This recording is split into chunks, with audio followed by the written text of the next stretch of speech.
నమస్కారం. సిటీ కృష్ణ తేజ వార్తలకు స్వాగతం. వార్తల్లోని ముఖ్యాంశాలను చూద్దాం.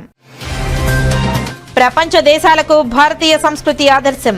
తిరుపతి జాతీయ సంస్కృత విశ్వవిద్యాలయంలో భారతీయ విజ్ఞాన సమ్మేళన ప్రదర్శనను సందర్శించిన మంత్రి సత్యకుమార్.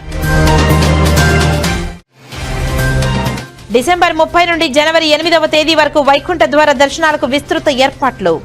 దర్శన క్యూ లైన్లను అధికారులతో కలిసి తనిఖీ చేసిన టీటీడీ అదనపు ఈవో వెంకయ్య చౌదరి. రహదారులు మన నాగరికతకు చిహ్నాలు. రోడ్డు బాగున్నప్పుడే రవాణా వ్యవస్థ పటిష్టంగా ఉంటుంది. తిరుపతి నెహ్రూ వీధిలో సీసీ రోడ్ల నిర్మాణ పనులను పరిశీలించిన ఎమ్మెల్యే ఆరణి శ్రీనివాసులు. వైకుంఠం ఏకాదశి ఆంగ్ల నూతన సంవత్సరానికి కాణిపాకం శ్రీ వరసిద్ధి వినాయక స్వామి వారి ఆలయంలో విస్తృత ఏర్పాట్లు. చిత్తూరు జిల్లా కలెక్టర్ సుమిత్ కుమార్ వెల్లడి. ఎర్రచంద్రం అక్రమ రవాణా నిరోధక ప్రత్యేక దళం వార్షిక సమగ్ర నేర పనితీరు 2025 నివేదికను వెల్లడించిన తిరుపతి జిల్లా ఎస్పీ ఎల్ సుబ్బారాయుడు. ఎర్రచంద్రం అక్రమ రవాణాను ఉక్కుపాదంతో అణిచివేస్తామని వెల్లడి. ఇక వార్తల్లోని వివరాలను చూద్దాం. రహదారులు మన నాగరికతకు చిహ్నాలు. రోడ్లు బాగున్నప్పుడే రవాణా వ్యవస్థ పటిష్టంగా ఉంటుందని తిరుపతి ఎమ్మెల్యే ఆరణి శ్రీనివాసులు తెలిపారు. తిరుపతి నెహ్రూ వీధిలో జరుగుతున్న సీసీ రోడ్ల నిర్మాణ పనులను ఎమ్మెల్యే ఆరణి శ్రీనివాసులు 26వ division TDP cluster in charge Porigoru మురళీకృష్ణారెడ్డితో కలిసి పరిశీలించారు. సీసీ రోడ్ల నిర్మాణంలో నాణ్యత పాటించాలని, నిబంధనల ప్రకారం పనులు చేపట్టాలని కాంట్రాక్టర్ను ఆదేశించారు. ఈ సందర్భంగా వారు మాట్లాడుతూ రోడ్లు బాగున్నప్పుడే నగరం అభివృద్ధి చెందుతుందని, తిరుపతికి వచ్చే భక్తులను, స్థానికులను దృష్టిలో ఉంచుకుని రోడ్ల నిర్మాణం చేస్తున్నామని తెలిపారు. నాణ్యతలో రాజీ పడకుండా పనులు చేస్తున్నట్లు తెలిపారు. ఈ కార్యక్రమంలో ఎమ్మెల్యే వెంట కూటమి నాయకులు రాజారెడ్డి, జీవకోన సుధా, గంజి సుధాకర్ రెడ్డి తదితరులు పాల్గొన్నారు. కార్పొరేషన్ పరిధిలో నెహ్రూ వీధికి సీసీ రోడ్డు, సిమెంట్ రోడ్లు వేయడం జరుగుతోంది. దాన్ని ఈరోజు మన క్లస్టర్ ఇన్ఛార్జ్ సీనియర్ నాయకులు, తెలుగుదేశం పార్టీ నాయకులు పులిగోరు మురళి గారి ఆధ్వర్యంలో ఈరోజు ఈ యొక్క రోడ్డు పర్యవేక్షణ జరుగుతూ ఉంది. ఈ రోడ్డు 130 మీటర్ల పొడవు ఉంది. దాదాపు 6 మీటర్లు, 7 మీటర్లు, 5 మీటర్ల వెడల్పుతో చాలా పట్టణంలోకి, ఓల్డ్ సిటీలో ఇది ఈ రోడ్డు. మెయిన్ రోడ్డు మన బస్టాండ్ నుంచి ఇటు గంగమ్మ గుడికి ఇవన్నిటికి కూడా ఇది క్రాస్ రోడ్డు, అడ్డవీధి. చాలా ఉపయోగకరమైన ఈ రోడ్డుకు ఎంక్రోచ్మెంట్లంతా తీసి రోడ్డు వెడల్పు దాదాపు 7 మీటర్లు, 8 మీటర్లు, 5 మీటర్లు తక్కువకుండా ఈ యొక్క రోడ్డు నిర్మించడం చాలా సంతోషంగా ఉంది. ఇది మన పులిగోరు మురళి కూడా ఈ రోడ్డు చాలా ఇంపార్టెంట్ అని దీన్ని కౌన్సిల్లో పెట్టి అప్రూవ్ చేసి టెండర్లు పిలవడం కూడా జరిగింది. ఈరోజు పని జరుగుతూ ఉంది. త్వరలోనే పూర్తయితే ప్రారంభోత్సవం కూడా చేస్తామనేసి కూడా ఈ సందర్భంగా తెలియజేసుకుంటూ, ఇంకా భవిష్యత్తులో తిరుపతి పట్టణంలో ఈరోజే మన 50వ డివిజన్లో భూపాల్ లేఅవుట్ కాలనీలో 2 సిమెంట్ రోడ్లు, 2 భూమి పూజలు కూడా చేయడం జరిగింది. ఒక పార్కు కూడా ప్రహరీ వాళ్ళు కూడా నిర్మించడం జరిగింది. తిరుపతిలో గత ఎన్డీఏ కూటమి ప్రభుత్వం వచ్చిన తర్వాత అనేక రకాల పనులు దాదాపు 50 నుంచి 60 కోట్ల రూపాయలతో సీసీ రోడ్లు, డ్రైన్లు, ఎలక్ట్రిఫికేషను ఇవన్నింటినీ కూడా ఒకటి తర్వాత ఒకటి చేస్తున్నాము. అన్ని చోట్ల ఎక్కడ కూడా తిరుపతి కార్పొరేషన్ పరిధిలో మట్టి రోడ్లు లేకుండా సిమెంట్ రోడ్లు వేయడం, పాడైపోయిన రోడ్లని మరలి వేయడం. గత ప్రభుత్వంలో ఇవన్నీ వదిలేసి 5 సంవత్సరాల్లో ఎవరికి అవసరం లేని రోడ్లు మాస్టర్ ప్లాన్ చేసి టీడీఆర్ బండ్లు సొంతం చేసుకొని ఉపయోగం లేని చోట్ల వాళ్ళ ల్యాండ్లకు, వాళ్ళ తోపులకు, వాళ్ళ సౌకర్యార్థం చేసుకోవడం జరిగింది. ఈ ఎన్డీఏ కూటమి ప్రభుత్వం వచ్చినాక ఎక్కడ అవసరమో అక్కడ క్లస్టర్ ఇన్ఛార్జీలు, కార్పొరేటర్లతో మన ఎన్డీఏ కూటమి నాయకులు ప్రతి డివిజన్లో కూడా కలిసి వాళ్ళ సూచనల ప్రకారం మన తిరుపతి నడిబొడ్డులో ఉన్న ప్రాంతాన్ని అభివృద్ధి చేయడం జరుగుతూ ఉందనేసి కూడా, అందులో భాగంగా ఈరోజు ఈ నెహ్రూ వీధి జరుగుతూ ఉందనేసి కూడా దాదాపు 20 లక్షల రూపాయలతో ఈ యొక్క పని కూడా పూర్తవుతుంది ఇంకో 4-5 రోజుల్లో అనేసి కూడా తెలియజేసుకుంటూ సంతోషిస్తున్నాం. చాలా మంచి శుభ పరిణామం. చాలా మన మురళీ గారి నాయకత్వంలో ఈ యొక్క రోడ్డు మన జరగడం కూడా సంతోషంగా ఉందనేసి కూడా తెలియజేసుకుంటున్నాం. తిరుపతి డెవలప్ అవుతూ ఉందంటే నిజంగా కూడా ఈ నెహ్రూ వీధి అనేది తిరుపతి ఊరు పుట్టినప్పుడు పుట్టిన వీధి. ముఖ్యంగా గోవిందరాల గుడికి కానీ, రైల్వే స్టేషన్ నుంచి కానీ, విష్ణు నివాసం దాదాపు 5,000 కాటేజీలు కట్టిన విష్ణు నివాసం ఎదురుగా ఉన్న రోడ్ ఇది. ఇక్కడ నిరంతరం ప్రపంచంలో ఉండే యాత్రికులంతా కూడా ఈ రోడ్లో నిరంతరం తిరిగేవాళ్ళు, రాత్రింపూకుళ్ళు కూడా ఈ రోడ్లో తిరిగేవాళ్ళు. ఎక్కువ కూడా ఈ చుట్టుపక్కల నివాసాల్లో లాడ్జీలు కూడా ఉన్నాయి. ఈ లాడ్జీలు కూడా నిరంతరం యాత్రికులు వచ్చే ప్రాంతం ఇది. ఈ రోడ్డుని డెవలప్ చేస్తే తిరుపతి భారతదేశంలోనే తిరుపతి అద్భుతంగా ఉంటుందనేసి బయటూరులో యాత్రికులు చెప్పుకుంటారని మేము తిరుపతి ఎమ్మెల్యే గారికి వినవించుకోవడం జరిగింది. వాటి తరఫున వెంటనే ఎమ్మెల్యే గారు కూడా మున్సిపల్ అధికారులకైతేమి కమిషనర్కి కూడా వాళ్ళకి లెటర్ రాసి ఇమ్మీడియట్గా తిరుపతిలో యాత్రికులు తిరుగుతున్నారు, అక్కడ వేస్తే భగవంతుడికి సేవ చేసినట్టు అవుతాం మనం అందరం. అంతో ఇంతో నేను తిరుపతికి భగవంతుడు వెంకటేశ్వర స్వామి దయతో ఇక్కడికి రావడం, ఎమ్మెల్యేగా నిలబడడం, కనీయని ఎరగిన చరిత్రలో దాదాపు 63,000 మెజార్టీతో ఈ తిరుపతి ప్రజలు నా మీద నమ్మకంతో గెలిపించుకున్నారు. వాళ్ళకి రుణం తీర్చుకునేదానికి అదేవిధంగా భగవంతుడు ఆయన పాదాల దగ్గర రుణం తీర్చుకోవాలంటే ముఖ్యంగా యాత్రికులకి సదుపాయం కల్పించాలనేది నా ధ్యేయం అని చెప్పి ఆ రోజు కమిషనర్ గట్టిగా చెప్పి ఈ రోడ్డు దగ్గరుండి వేయిస్తా ఉన్నారు. దాదాపు 20 లక్షల రూపాయలు వర్క్ ఇది. మిగతాది ఎక్కడ కూడా తిరుపతిలో మిగతా రాష్ట్రంలో కూడా ఫండ్స్ తక్కువగా ఉండి కొర్రా జరుగుతున్న టైంలో ఎమ్మెల్యే గారు దీనికోసం తిరుపతి కార్పొరేషన్ కోసం మున్సిపల్ ఫండ్స్ కోసం నిరంతరం కష్టపడుతూ అధికారులతో మాట్లాడుతూ ఫండ్స్ తెప్పిస్తూ దీన్ని ఒక్కొక్క ప్రణాళికంగా దీన్ని డెవలప్ చేసుకుంటూ తిరుపతిని పోతున్నారు. ముఖ్యంగా మా వార్డు తరపున మా చుట్టుపక్కల ఉన్న వాళ్ళందరి తరపున మేము ఎమ్మెల్యే గారికి కృతజ్ఞతలు చెప్పుకుంటున్నాం. తిరుపతి మాజీ ఎమ్మెల్యే మన్నూరు సుగనమ్మ ప్రజావేదిక కార్యక్రమాన్ని నిర్వహించారు. తిరుపతి పుర ప్రజలు అర్జీలను సమర్పించారు. ఆంధ్రప్రదేశ్ గ్రీనరీ మరియు బ్యూటిఫికేషన్ చైర్పర్సన్ తిరుపతి నియోజకవర్గ తెలుగుదేశం పార్టీ ఇన్ఛార్జ్ సుగనమ్మ నివాసం వద్ద జరిగిన ప్రజావేదిక కార్యక్రమానికి తిరుపతిలో ప్రజలు భారీగా తరలివచ్చి వారి సమస్యలను అర్జీ రూపంలో తెలియజేశారు. ఈ సందర్భంగా సుగనమ్మ పనబాక లక్ష్మి మాట్లాడుతూ మొత్తం 37 అర్జీలు రాగా వాటిలో ఇంటి స్థలాల కోసం 6 అర్జీలు, పెన్షన్ కొరకు 18, రేషన్ కార్డు కోసం 1, జాబ్ కోసం 1, ట్రాఫిక్ సమస్యల పరిష్కారానికి 1, ఎంఆర్ఓ సమస్య 1, ఎలక్ట్రికల్ సమస్య 1 అర్జీలు వచ్చాయని కార్యక్రమానికి తిరుపతి జిల్లా పార్లమెంట్ అధ్యక్షురాలు పనబాక లక్ష్మి, నగర పార్టీ ప్రెసిడెంట్ చిన్నబాబు, తిరుపతి నగర డిప్యూటీ మేయర్ ఆర్సీ మునికృష్ణ, రాష్ట్ర నాయకులు సదాశివం, బుల్లెట్ రమణ, సూరా సుధాకర్ రెడ్డి, దంపూరి భాస్కర్ యాదవ్, మునిశేఖర్ రాయల్, ఆర్పీ శ్రీనివాసులు తదితరులు పాల్గొన్నారు. ముందుగా నాకు తిరుపతి పార్లమెంట్ అధ్యక్షురాలు పదవి ఇచ్చినటువంటి జాతీయ అధ్యక్షులు నారా చంద్రబాబు నాయుడు గారికి, అలాగే నేషనల్ జనరల్ సెక్రటరీ మినిస్టర్ అయినటువంటి లోకేష్ బాబు గారికి, రాష్ట్ర అధ్యక్షులు పల్లా శ్రీనివాస్ గారికి నేను కృతజ్ఞతలు చెప్తా ఉన్నాను. ముఖ్యంగా నా మీద ఒక నమ్మకంతో నాకు ఈ బాధ్యతను అప్పచెప్పారు కాబట్టి దాన్ని సక్రమంగా నిర్వర్తించి పార్టీకి వాళ్ళకి మంచి పేరు తెచ్చేదానికి నా వంతు కృషి నేను చేస్తానని చెప్పి నేను మనవి చేస్తూ ఉన్నాను. మొట్టమొదటిసారిగా నేను వెంకటేశ్వర స్వామి పాదాల కింద ఉన్నటువంటి ఈ తిరుపతిలో సుగుణమ్మ గారి నాయకత్వంలో ఈ రోజున మేము ఈ ప్రజా దర్బార్ నిర్వహిస్తున్నాము. లోకేష్ బాబు గారి ఆదేశాల మేరకు ప్రతి శుక్రవారం కానీ శనివారం కానీ ఈ ప్రజా దర్బార్ పెట్టి ప్రజా సమస్యలను తెలుసుకొని వాళ్ళ అర్జీల్ని ప్రభుత్వానికి సమర్పించి ఆ సమస్యలను పరిష్కరించే విధంగా మమ్మల్ని కృషి చేయమని చెప్పడం జరిగింది. ఆ ఆదేశాల మేరకే ఇక్కడ సుగుణమ్మ గారు కండక్ట్ చేస్తున్నట్టు ప్రజా దర్బార్లో ఈరోజు మొట్టమొదటి కార్యక్రమంగా నేను పాల్గొనడం కూడా జరిగింది. తప్పకుండా ఈరోజు వచ్చినటువంటి రేషన్ కార్డు సమస్యలు అయితేనేమి, పట్టా సమస్యలు అయితేనేమి, పెన్షన్ సమస్యలు అయితేనేమి, ఇవన్నీ కూడా ప్రభుత్వ దృష్టికి తీసుకొని వెళ్ళి వారికి న్యాయం జరిగే విధంగా మేమిద్దరము కృషి చేస్తామని చెప్పని మీకు తెలియజేస్తా ఉన్నాను. అంతేకాకుండా రేపు 29వ తేదీన తిరుపతి పార్లమెంట్ ఆఫీసులో ఉదయం 10:30 నుంచి నేను ఆఫీసులో కూర్చుంటానని కూడా మీ ద్వారా తిరుపతి పార్లమెంటు నియోజకవర్గంలో ఉన్న తెలుగుదేశం కుటుంబ సభ్యులందరికీ నేను తెలియజేసుకుంటా ఉన్నాను.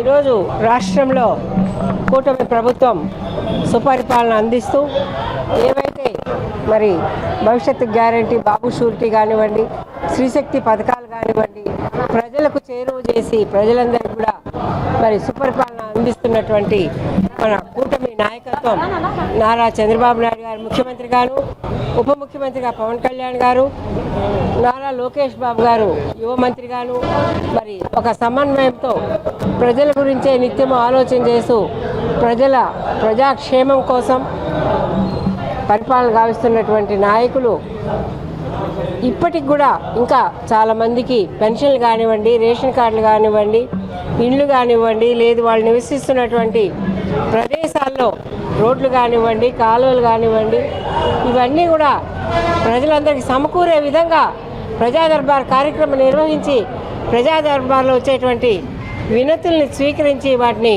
మరి గవర్నమెంట్ ద్వారా వారికి పరిష్కరింపజేసే దిశగా కూడా కృషి చేయాలని ప్రతి ఒక్క నియోజకవర్గంలో కూడా ఉన్నటువంటి తెలుగుదేశం పార్టీ కార్యవర్గం అంతా కూడా కృషి చేస్తుంది. ఈ కార్యవర్గంలో ఈనాడు స్టేట్ నాయకులు, జిల్లా నాయకులు, అదేవిధంగా నగర నాయకులు, అనుబంధ కమిటీ సభ్యులు అందరూ కూడా పాల్గొని ఈ ప్రజా దర్బార్ కార్యక్రమానికి మరి ముఖ్యంగా ఈనాటి ముఖ్య అతిథిగా వచ్చేసినటువంటి మన పనబాక లక్ష్మి గారు బోర్డు మెంబర్ గాను, అదేవిధంగా మరి నూతనంగా ఈ రోజున ఆమెను జిల్లా అధ్యక్షురాలుగా కూడా నియమించబడ్డారు. ఆమె మరి జిల్లా అధ్యక్ష హోదాలో ఈ రోజున ఈ కార్యక్రమానికి ముఖ్య అతిథిగా విచ్చేసి వారి సందేశాన్ని కూడా ఇవ్వడం జరిగింది. కాబట్టి ప్రజలందరూ కూడా ప్రజా దర్బార్ కార్యక్రమంలో విన్నపాలు తప్పకుండా పరిష్కరించే దిశగా మేమంతా కూడా కృషి చేస్తామని తెలియజేస్తూ అందరికీ ధన్యవాదాలతో సెలవు. ప్రపంచ స్థాయిలో ఉన్న కార్మికుల సంక్షేమం కోసం భారతీయ మజ్దూర్ యూనియన్ సంఘ్ బీఎంఎస్ పనిచేస్తుందని అఖిల భారతీయ మజ్దూర్ యూనియన్ సంఘం ఉపాధ్యక్షులు జగదీశ్వరరావు, ఆంధ్రప్రదేశ్ రాష్ట్ర మజ్దూర్ యూనియన్ సంఘ్ ప్రధాన కార్యదర్శి ఎంవీఎస్ నాయుడు, భారతీయ మజ్దూర్ యూనియన్ సంఘ్ జిల్లా అధ్యక్షులు ఆకుల సుబ్రహ్మణ్యం సతీష్ రాయల్ తెలిపారు.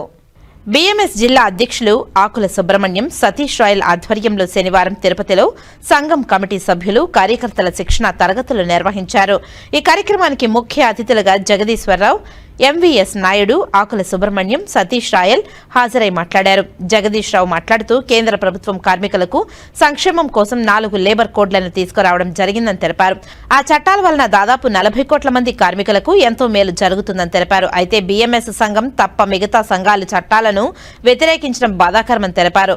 ప్రపంచ స్థాయిలో బీఎంఎస్ ఒక బలమైన అసోసియేషన్ అని తెలిపారు. 25 పర్యాయాలు కేంద్ర ప్రభుత్వంపై ఒత్తిడి చేసి కార్మికులకు ప్రత్యేక చట్టాలు తీసుకుని రావడంలో సంఘం ఎంతో కృషి చేసిందని తెలిపారు.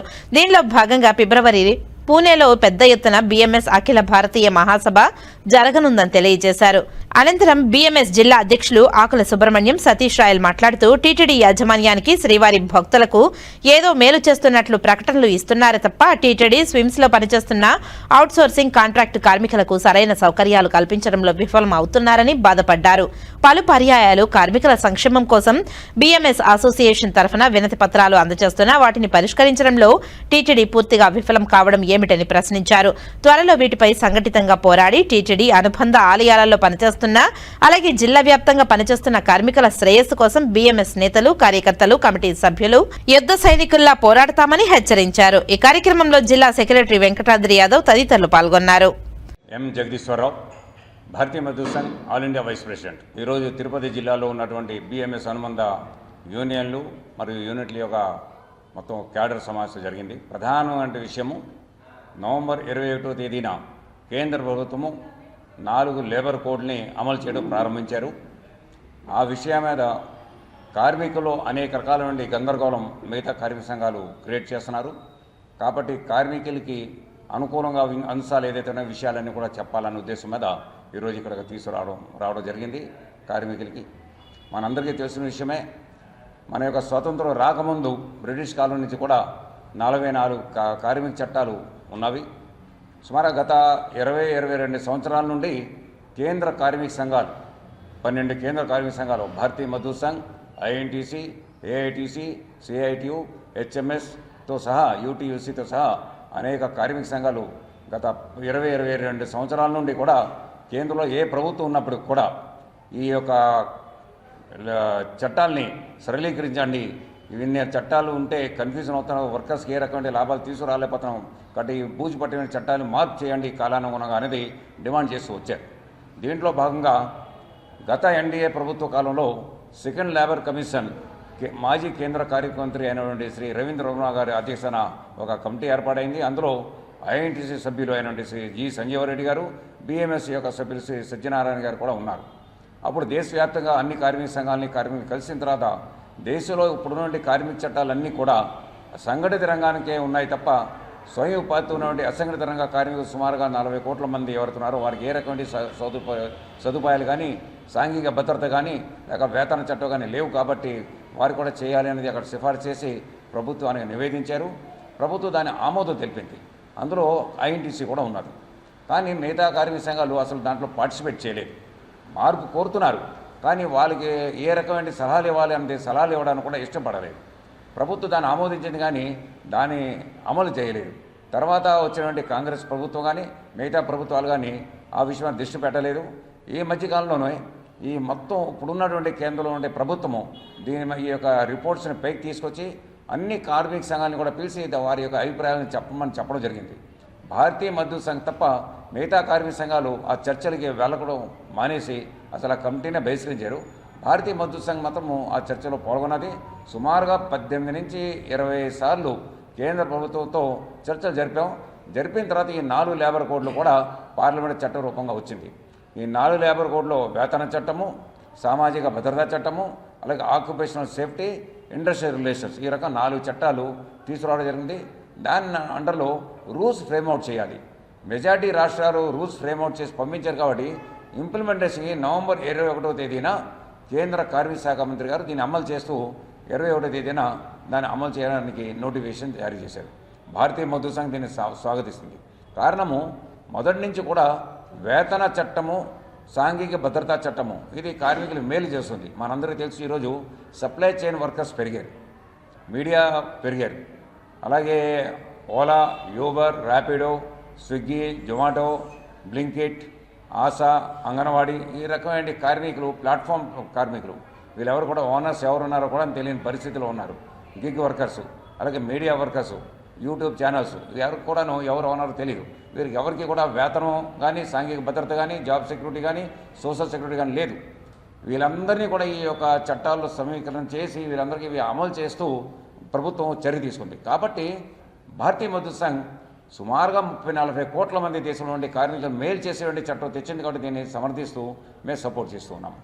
పారిశ్రామిక సంబంధాల చట్టము మరియు ఏదైతే ఆక్యుపేషనల్ సేఫ్టీ ఉందో అందులో మాత్రం కొన్ని క్లాజెస్ని మేము మొదటి నుంచి వ్యతిరేకిస్తున్నాం. కేంద్ర మంత్రి గారు దాన్ని సవరణ చేసి దాన్ని కూడా మారుస్తానని హామీ ఇచ్చారు. కాబట్టి 4టికి కూడా మేము సమర్థన ఈరోజు ఇవ్వడం జరిగింది. ఏదైతే కొన్ని కార్మిక సంఘాలు రాష్ట్ర వ్యాప్తంగా అంగన్వాడీలు కానీ, భవన కార్మికులు కానీ, మిగతా వాళ్ళు కానీ అపాయింట్మెంట్ లెటర్ ఇవ్వాలి, వాళ్ళకి పిఎఫ్ ఇవ్వాలి, గ్రాట్యుటీ ఇవ్వాలి అని డిమాండ్ చేస్తున్నారు. ఈరోజు ఈ సాంఘిక భద్రతా చట్టం వల్ల వాళ్ళందరూ కూడాను దీనికి వాళ్ళు అర్హులయ్యారు. కానీ ఇప్పటికీ కూడా ఈ చట్టం వద్దంటున్నారు. మరి వాళ్ళే ఆ కార్మికులకి సమాధానం చెప్పగలగాలి. ఎందుకు ఏదైతే వాళ్ళు డిమాండ్ చేశారో ప్రభుత్వం ఈరోజు దాన్ని అమలు చేయడానికి రెడీ అయింది. చట్ట సవరణ చేసి ఈరోజు నోటిఫికేషన్ ఇచ్చారు. వేతన చట్టంలో షెడ్యూల్ ఎంప్లాయ్మెంట్స్కి మాత్రమే కనీస వేతనం ఉండేది. ఈరోజు కొత్తగా వచ్చిన వేతన చట్టంలో షెడ్యూల్ ఎంప్లాయ్మెంట్ తీసి దేశంలో ఉండే మొత్తం కార్మిక వర్గానికి మినిమం ఫ్లోర్ వేజ్ అనేది డిసైడ్ చేస్తుంది కేంద్ర ప్రభుత్వం. కాబట్టి ఏ రాష్ట్ర ప్రభుత్వం అయినా సరే కనీస వేతనం ఫిక్స్ చేయాలంటే దానివల్ల తక్కువ చేయకూడదు, ఎక్కువ చేయాలి. అలాగే ప్రతి కార్మికుడు అపాయింట్మెంట్ లెటర్ ఇవ్వాలి. ఇంతకుముందు 5 సంవత్సరాలు ఉంటే కానీ కాంట్రాక్ట్ వర్కర్ కానీ ఫిక్స్డ్ టర్మ్ ఎంప్లాయీస్కి గ్రాట్యుటీ ఉండేది కాదు. ఈరోజు ఫిక్స్డ్ టర్మ్ ఎంప్లాయీస్కి 1 ఇయర్ కంప్లీట్ చేసినా సరే వాళ్ళకి గ్రాట్యుటీ ఇవ్వాలని ఈరోజు రూల్ పెట్టారు. కాబట్టి ఈ రకంగా కార్మికులకు అనుకూలమైన అనేక అంశాలు అందులో ఉన్నవి. కాబట్టి భారతీయ మజ్దూర్ సంఘ్ ఈ యొక్క 4 లేబర్ కోడ్స్ని కూడా స్వాగతిస్తుంది. ఇందులో ఏదైనా సరే కార్మికులు నష్టదాయకం ఉంటే గ్యారంటీగా మేము దాన్ని అపోజ్ చేస్తామని కూడా ఈ విషయాన్ని దేశవ్యాప్తంగా ఈరోజు మేము క్యాంపెయిన్ తీసుకున్నాం. దీని మీద కొన్ని కార్మిక సంఘాలు దీన్ని పూర్తిగా బాయ్కట్ చేయాలి, తీసేయాలి అంటే పరోక్షంగా కార్మికులకు వచ్చేటువంటి సౌకర్యాల్ని వాళ్ళు అడ్డుకుంటున్నారు. కాబట్టి వాళ్ళు కార్మికులు అనేక రకాల గందరగోళం క్రియేట్ చేస్తున్న కాబట్టి దేశవ్యాప్తంగా ఉద్యమంలాగా భారతీయ మజ్దూర్ దీని మీద ఒక అవేర్నెస్ క్యాంపు నిర్వహిస్తున్నది. రాబోయేటువంటి ఫిబ్రవరి నెలలో పూరిలో భారతీయ మజ్దూర్ సంఘ్ యొక్క అఖిల భారత మహాసభలు జరుగుతున్నాయి. అందులో కూడా ఈ విషయం ప్రధాన అంశం కాబోతుంది. ఎంవిఎస్ నాయుడు, భారతీయ మజ్దూర్ సంఘ్ రాష్ట్ర ప్రధాన కార్యదర్శి. తిరుపతి మహానగరం ముఖ్యంగా ఆధ్యాత్మిక కేంద్రము. పర్యాటక భక్తులు ఎక్కువ మంది ఇక్కడికి వస్తుంటారు. వాళ్ళకి సేవలు అందించడానికి ఆటో డ్రైవర్లు కానీ, ట్యాక్సీ డ్రైవర్లు కానీ, ట్రాన్స్పోర్ట్ డిపార్ట్మెంటు, అలాగే పూలు అమ్ముకునేటువంటి, కొబ్బరికాయలు అమ్ముకునేటువంటి వీధి వ్యాపారస్తులు, ముఖ్యంగా అసంఘటిత రంగంలో ఉన్నటువంటి స్వయం ఉపాధి పొందేటువంటి కార్మికులకి ఈ రోజున ఎంతో మేలు కలిగించేటువంటి కోడ్ ఏదైతే ఉందో సోషల్ సెక్యూరిటీ కోడ్, అది దేశంలో ఉన్నటువంటి లక్షలాది మంది కార్మికులకు ఉపయోగపడేది. అలాగే పోస్టల్ డిపార్ట్మెంట్లో పనిచేసిన గ్రామీణ ప్రాంతాల్లో ఉత్తరాలు అందించేటువంటి జీడీఎస్ కార్మికులు కానీ, సేవా రంగంలో పనిచేసినటువంటి ఆశా అంగన్వాడీ వర్కర్లకు పిఎఫ్ గ్రాట్యుటీ సౌకర్యం కానీ, ఇలాగా అసంఘటిత రంగాల కార్మికులకి ముఖ్యంగా ఈ సోషల్ సెక్యూరిటీ కోడ్ ఎంతో ఉపయోగము. ఓలా, ఊబెర్, అలాగే బ్లింకిట్ ఇట్లాంటి ప్లాట్ఫామ్ వర్కర్స్, గిగ్ వర్కర్స్ ఏదైతే వాళ్ళందరికీ కూడా ఈ సోషల్ సెక్యూరిటీ కింద పిఎఫ్, ఈఎస్ఐ సౌకర్యాలు వర్తిస్తాయి. కాబట్టి ఎప్పుడైనా తిరుపతి నగరంలో అట్లాంటి కార్మికులందరినీ కూడా గుర్తించి భారతీయ మజ్దూర్ సంఘ ఆధ్వర్యంలో వాళ్ళందరికీ కూడా కేంద్ర ప్రభుత్వం ప్రవేశపెట్టినటువంటి ఈ శ్రమ్ కార్డులు ఇప్పించి, ఈ శ్రమ్ కార్డుల ద్వారా ఈ కొత్తగా ప్రవేశపెట్టినటువంటి లేబర్ కోడ్లో వాళ్ళకి కలిగేటువంటి సదుపాయాలను కూడా ఇప్పించడానికి మా స్థానికంగా భారతీయ మజ్దూర్ సంఘ కమిటీ కృషి చేస్తుందని చెప్పేసి తెలియజేస్తాను. నేను జిల్లా అధ్యక్షుని బిఎంఎస్కి. ఇక్కడ జిల్లాలో అతిపెద్ద ఆర్గనైజేషన్ టీటీడీలో వాళ్ళు భక్తులకి సౌకర్యాలు చేయాలని చెప్పి ఎంప్లాయీస్ని చాలా మందిని అపాయింట్ చేసుకున్నారు. కానీ అక్కడ ఎవరైతే ఎంప్లాయీస్ ఉన్నారో వాళ్ళ సౌకర్యాలే టీటీడీ చూడడం లేదు. వాళ్ళకి చాలా చిన్నవి కూడా టీటీడీ చేయడం లేదు. క్యాజువల్ లీవ్స్ అనేదాన్ని అసలు ఇప్పటి వరకు వాళ్ళు టీటీడీలో ఇంప్లిమెంట్ చేయలేదు. మేము సెప్టెంబర్లో తీసుకొని పోయి టీటీడీలో అడిగాము, ఇట్లా అవుట్సోర్సింగ్ ఎంప్లాయీస్కి పిఎల్స్ ఇవ్వాలని. ఇప్పటి వరకు దానిపైన యాక్షన్ తీసుకోలేదు. అదే మాదిరి స్విమ్స్లో కూడా ఎన్నో ప్రాబ్లమ్స్ ఉండాలి. అక్కడ ఎవరైతే అవుట్సోర్సింగ్ ఎంప్లాయీస్ ఉన్నారో వాళ్ళని అబ్జార్బింగ్కి అడిగాము. వాళ్ళకి ఏజ్ రెస్ట్రిక్షన్ లేకుండా అందరినీ అక్కడ ఎవరైతే ఎంప్లాయీస్ ఉన్నారో వేకెన్సీస్ ప్రకారము అబ్జర్వ్ చేసుకోమని అడిగాము. దానిపైన కూడా ఇంతవరకు యాక్షన్ తీసుకోలేదు. కానీ వాళ్ళు బయట నుంచి వచ్చే ఎవరైతే ఉన్నారో యాత్రికులు మేలు చేయాలా అని మాత్రం అంటున్నారే కానీ వాళ్ళ దగ్గర పనిచేసే ఎంప్లాయీస్కి మేలు చేస్తే వాళ్ళు హ్యాపీగా అందరికీ చేస్తారనేది కూడా వీళ్ళు ఆలోచించడం లేదు. కాబట్టి మా ప్రధానమైన డిమాండ్ ఏంటంటే ఇక్కడ టీటీడీలో ఉండే అవుట్సోర్సింగ్ ఎంప్లాయీస్ అందరికీ న్యాయం చేయాలా టీటీడీ అనేది మా ప్రధానమైన డిమాండ్. మాజీ సీఎం జగన్మోహన్ రెడ్డి రాష్ట్రాన్ని అప్పులపాలు చేశారని బీజేపీ నేతలు శనివారం ఉదయం తిరుపతి ప్రెస్ క్లబ్లో మీడియా సమావేశంలో వైకాపా పాలనపై విమర్శలు గుప్పించారు. అందరికీ నమస్కారం. ఈరోజు రాష్ట్రంలో జగన్మోహన్ రెడ్డి గారు అధికారం కోల్పోయిన తర్వాత అతన్ని ఎక్కడ మర్చిపోతుందో ఈ సమాజం, సంక్షేమ పథకాలు గాని, అభివృద్ధి గాని, లేకంటే లా అండ్ ఆర్డర్ గాని, ప్రపంచంలో పేరెన్నిక పొందినటువంటి సంస్థలన్నీ కూడా ఆంధ్ర వైపు చూస్తున్నటువంటి తరుణంలో నేను కూడా ఉన్నాను అని చెప్పి, లేకంటే దాని మీద ఓర్చుకోలేనటువంటి తనంతో విషప్రచారం చేసేటువంటి ప్రయత్నంలో భాగంగా జగన్మోహన్ రెడ్డి గారు వారానికి ఒకరోజు బెంగళూరు ప్యాలెస్ నుంచి రావడము, ఒక కట్టుకథను తీసుకొచ్చి అల్లేటువంటి ప్రయత్నం చేయడం, ప్రజల్లో ఒక విష ప్రచారాన్ని వ్యాప్తి చేసేటువంటి ప్రయత్నం చేసే దానిలో భాగంగా ఆంధ్రప్రదేశ్లో ఈ ప్రభుత్వం తీసుకొచ్చినటువంటి వైద్య రంగంలో అనేక రకాలైనటువంటి మార్పులు, వైద్య రంగంలో సంస్కరణలు, వైద్య రంగంలో ప్రజలకు మెరుగైనటువంటి సేవల కోసం పీపీపీ మోడల్లో వైద్య కళాశాలలు ఏర్పాటు చేయాలనేటువంటి ఆలోచనకు రావడం ఏదైతే ఉందో దాని మీద జగన్మోహన్ రెడ్డి గారు విష ప్రచారాన్ని మొదలుపెట్టారు. జగన్మోహన్ రెడ్డి గారు విష ప్రచారం మొదలుపెట్టి ఆయన రాజకీయాల్లో వాళ్ళ నాన్నగారు ముందు సమాధానం చెప్పాల్సింది. ఎప్పుడంటే జగన్మోహన్ రెడ్డి గారు వాళ్ళ నాన్నగారు కూడా గతంలో మనందరం కూడా చూసాం, విద్యా సంస్థల్లో విద్యార్థులందరికీ కూడా రియంబర్స్మెంట్ ఇచ్చేటువంటి విధానం మొదలుపెట్టాడు. అతను రాజకీయాల్లోకి ప్రవేశించినటువంటి తరుణంలోనే ఫీజు రియంబర్స్మెంట్కి సంబంధించి వాళ్ళ నాన్నగారు ఆ విధానాన్ని తీసుకొచ్చారు. ప్రభుత్వ పాఠశాలలో కాకుండా ప్రైవేటు పాఠశాలకు కూడా ఫీజు రియంబర్స్మెంట్ విధానం తీసుకొచ్చాడు. దానిని ఏమన్నాము?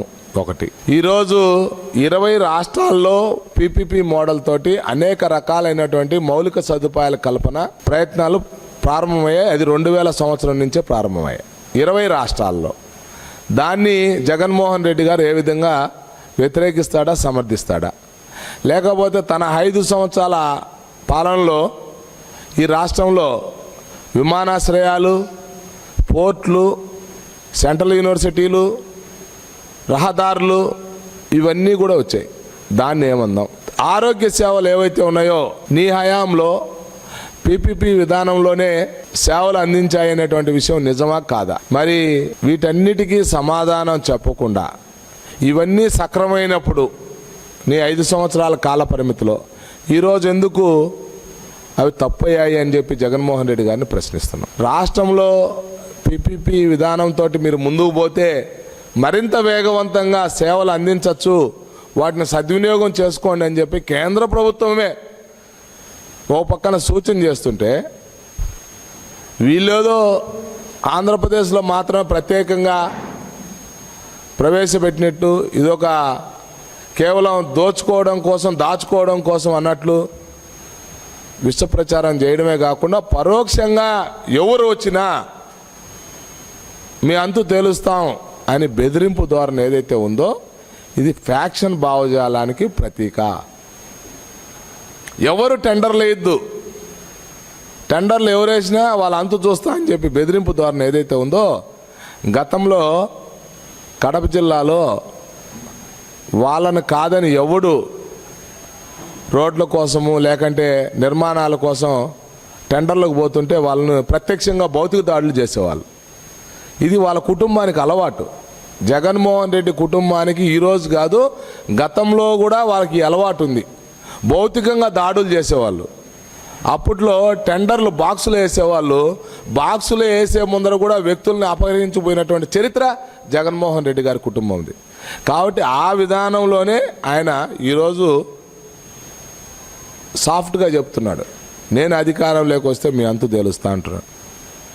అసలు పీపీపీ విధానంతో మీరు ఎవరైనా టెండర్లలో పార్టిసిపేట్ చేయాలంటే దేశంలో కాదు ప్రపంచంలో ఎవరైనా దీన్ని పార్టిసిపేట్ చేయొచ్చు. దాంట్లో ఉన్నటువంటి మెరిట్స్ ఆధారంగానే ఎంపిక చేయబడతారు. అంత మంచి విధానాన్ని కాదని చెప్పి దాంట్లో లోపాలు ఉద్దేశపూర్వకంగా నువ్వు అనుమానాలు రేకెత్తించే విధంగా ప్రజల్లోకి నీకున్నటువంటి మీడియా మజిల్ మనీ పవర్ తోటి విషప్రచారం చేయడం తగదు. నువ్వు ప్రతిపక్ష నేతగా ప్రభుత్వానికి మంచి సూచనలు చేయి, లేకపోతే చాలా ఘోరమైనటువంటి స్థితిలో నిన్ను తీసుకుపోతాను. అసలు జగన్మోహన్ రెడ్డి గారికి ఆంధ్రప్రదేశ్ పట్ల మమకారం లేదు. అధికార యావ తప్ప ఆంధ్రప్రదేశ్ అభివృద్ధి కానీ ప్రజల యొక్క సంక్షేమం కానీ ఆయనకి లేదు. కాబట్టి అతను అర్థం పర్థం లేనటువంటి ప్రేలాపనలు 14-19 కాల వ్యవధిలో కూడా జగన్మోహన్ రెడ్డి గారు ఇష్టం వచ్చినట్లు పుంకాలుగా స్టోరీలు తయారు చేసి తనకున్నటువంటి ఆ రోజు వ్యూహకర్తల సహకారంతో ఏ విధంగా అధికారంలోకి వచ్చాడో మనందరం చూసాం. అధికారంలోకి వచ్చిన తర్వాత అదే మనం స్వామివారి యొక్క ఆభరణం మీద చేసినటువంటి ఆరోపణలు కానీ లేదంటే ఇతర ఆభరణాలకు సంబంధించిన ఇతర విషయాలకు సంబంధించి ఏ నిరూపితం కాల చేతులెత్తేశాడు. జగన్మోహన్ రెడ్డి గారి యొక్క ఆలోచన విధానం ఏ రోజు ఆంధ్రప్రదేశ్ సంక్షేమం కోసం ఉపయోగపడట్లేదు. ఆయనకు ఈ యొక్క ప్రతిపక్ష నేతకు కూడా అర్హత లేనటువంటి వ్యక్తి ఆయన. కేవలం ఈ రాష్ట్రంలో కూటమి సంయుక్తంగా ఉంది, అవునన్నా కాదన్నా ఏదో ఒక రకమైనటువంటి విభేదాలు సృష్టించేటువంటి ప్రయత్నం కూడా ఆయన ప్రారంభించాడు. అది సాధ్యం కావట్లేదు. మొన్ననే అటల్ బిహారీ వాజ్పేయి గారి యొక్క జయంతి రాష్ట్రంలో కూటమి నాయకులందరూ కార్యకర్తలందరూ అద్భుతంగా స్మరించుకున్నాం, ఘననివాళులు అర్పించాం. ఆయనకు అర్థమైపోయింది. ఈ క్రమంలో మా పార్టీకి సంబంధించి రాష్ట్ర ప్రభుత్వంలో సత్యకుమార్ యాదవ్ గారు ఆరోగ్య శాఖ మంత్రిగా ఉన్నారు. ఆయనకు కొంత స్ట్రాటజీ అంకెలతోటి ఒక వ్యూహంతో ప్రతిపక్ష నేత యొక్క ఆరోపణలు తిప్పుకొడుతున్నాడు. కాబట్టి ఎప్పటికప్పుడు ఆ రోజుల్లో ఆయన పరిపాలించేటువంటి క్రమంలో కూడా అతని తప్పులను ఎత్తి చూపాడు. కాబట్టి జగన్మోహన్ రెడ్డి గారికి హెడెన్ ఎజెండా ఏంటంటే ఏదో ఒక విధంగా సత్యకుమార్ గారిని బదనాం చేయాలి, ఆ పలుచన చేయాలి ప్రజల్లో కానీ లేదంటే సమాజంలో కానీ. కాబట్టి ఇవన్నీ ఊకదంపుడు బెదిరింపులకు బెదిరే రకం కాదు. ఇది భారతీయ జనతా పార్టీ అని గుర్తుపెట్టుకో జగన్మోహన్ రెడ్డి గారు. ఇది చెప్పదలుచుకున్నాం. ఈరోజు దేశంలో నడుస్తుందే పీపీపీ మోడల్. ప్రభుత్వ ప్రైవేట్ పార్ట్నర్షిప్తోనే అన్ని రకాలైనటువంటి మౌలిక సదుపాయాలు కల్పన జరుగుతున్నాయి. నువ్వు ఆ రోజు పులివెందల్లో నీ ఇన్స్టిట్యూషన్ని 500 కోట్ల రూపాయలు ఖర్చు అవుతుందంటే 400 కోట్లు ఖర్చు పెట్టావు. అది ఎట్లా? మిగతా 16 కాలేజీలకు సంబంధించి పునాదులకే పరిమితం చేసి ఆ డబ్బునంతా డైవర్ట్ చేసి నువ్వు మీ ఊర్లో ఇన్స్టిట్యూషన్ కట్టావు. అంటే నీకు మిగతా ప్రాంతాల మీద లేదు.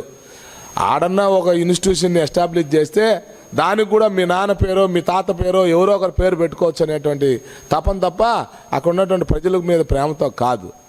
అక్కడ కూడా ఇంకా 100 కోట్లు ఖర్చు పెట్టాలి. ఈ 17 వైద్య కళాశాలలు పూర్తిగా అందుబాటులోకి రావాలంటే 15 సంవత్సరాలు పడుతుంది. త్వరితగతిన విద్యా సంస్థలన్నీ నెలకొల్పి వెంటనే విద్యార్థులందరూ చదువుకోవడం కోసం అవకాశం కల్పిస్తాంరా బాబు మేమంటే నువ్వు లేదు ఎవడు పేదవాడు చదువుకునేదానికి లేదు, ఎవడు ఈ యొక్క హాస్పిటల్ నిర్మాణానికి ముందుకు రావద్దు. దానగుణ సంపన్నులు, సేవారంగంలో ఉన్నటువంటి వాళ్ళు, శక్తి యుక్తి ఉన్నటువంటి వాళ్ళు, వాళ్ళ యొక్క సహకారంతో ప్రభుత్వము ఇద్దరు మేళవింపుగా ఇన్స్టిట్యూషన్స్ అన్నీ కూడా ఎస్టాబ్లిష్ చేస్తామంటే నువ్వు అడ్డుకునేటువంటి ప్రయత్నం చేయడం ఏదైతే ఉందో ఇది శూర్పణఖ పాత్ర, అంతకన్నా ఏమీ లేదు. దీన్ని తప్పనిసరిగా ప్రజలు అర్థం చేసుకుంటారు. విశ్వసనీయత లేనటువంటి వ్యవహారం 1 కోటి సంతకాలు చేసిన అన్నాడు. జగన్మోహన్ రెడ్డి గారికి ఛాలెంజ్ చేస్తున్నాం. నీ యొక్క చదువులో 10వ తరగతి పరీక్షలు నువ్వు మాల్ ప్రాక్టీసు, నీ యొక్క ఆలోచన విధానం మాటలు అన్నీ మాల్ ప్రాక్టీసే, నువ్వు నడిపేటువంటి సంస్థలన్నీ కూడా అవినీతి, నువ్వు చేసే ప్రతి పని ఒక దొడ్డిదారిని చేసే పనే. ఈ యొక్క సంతకాలు ఏవైతే ఉన్నాయో ఆంధ్రప్రదేశ్లో 4.5 కోట్ల జనాభా, గృహిణులు చిన్నపిల్లలు అందరినీ తీసేస్తే 1.5 కోటి తీసేద్దాం, 3 కోట్లు ఉంటారు. 3 కోట్లలో 1 కోటి మంది వచ్చి నీ రోడ్ల మీద 7 సంతకాలు పెట్టారయ్యా, ఛాలెంజ్ చేద్దామా?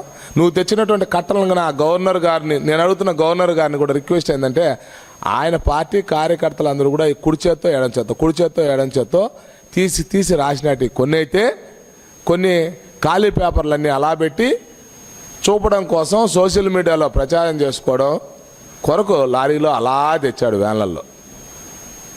ఇంత బోకస్ ఫేకు ఉద్యమాన్ని నడిపినటువంటి చరిత్ర జగన్మోహన్ రెడ్డి గారు. ఉద్యమాన్ని నడపడం కూడా చేతగా జగన్మోహన్ రెడ్డి గారికి.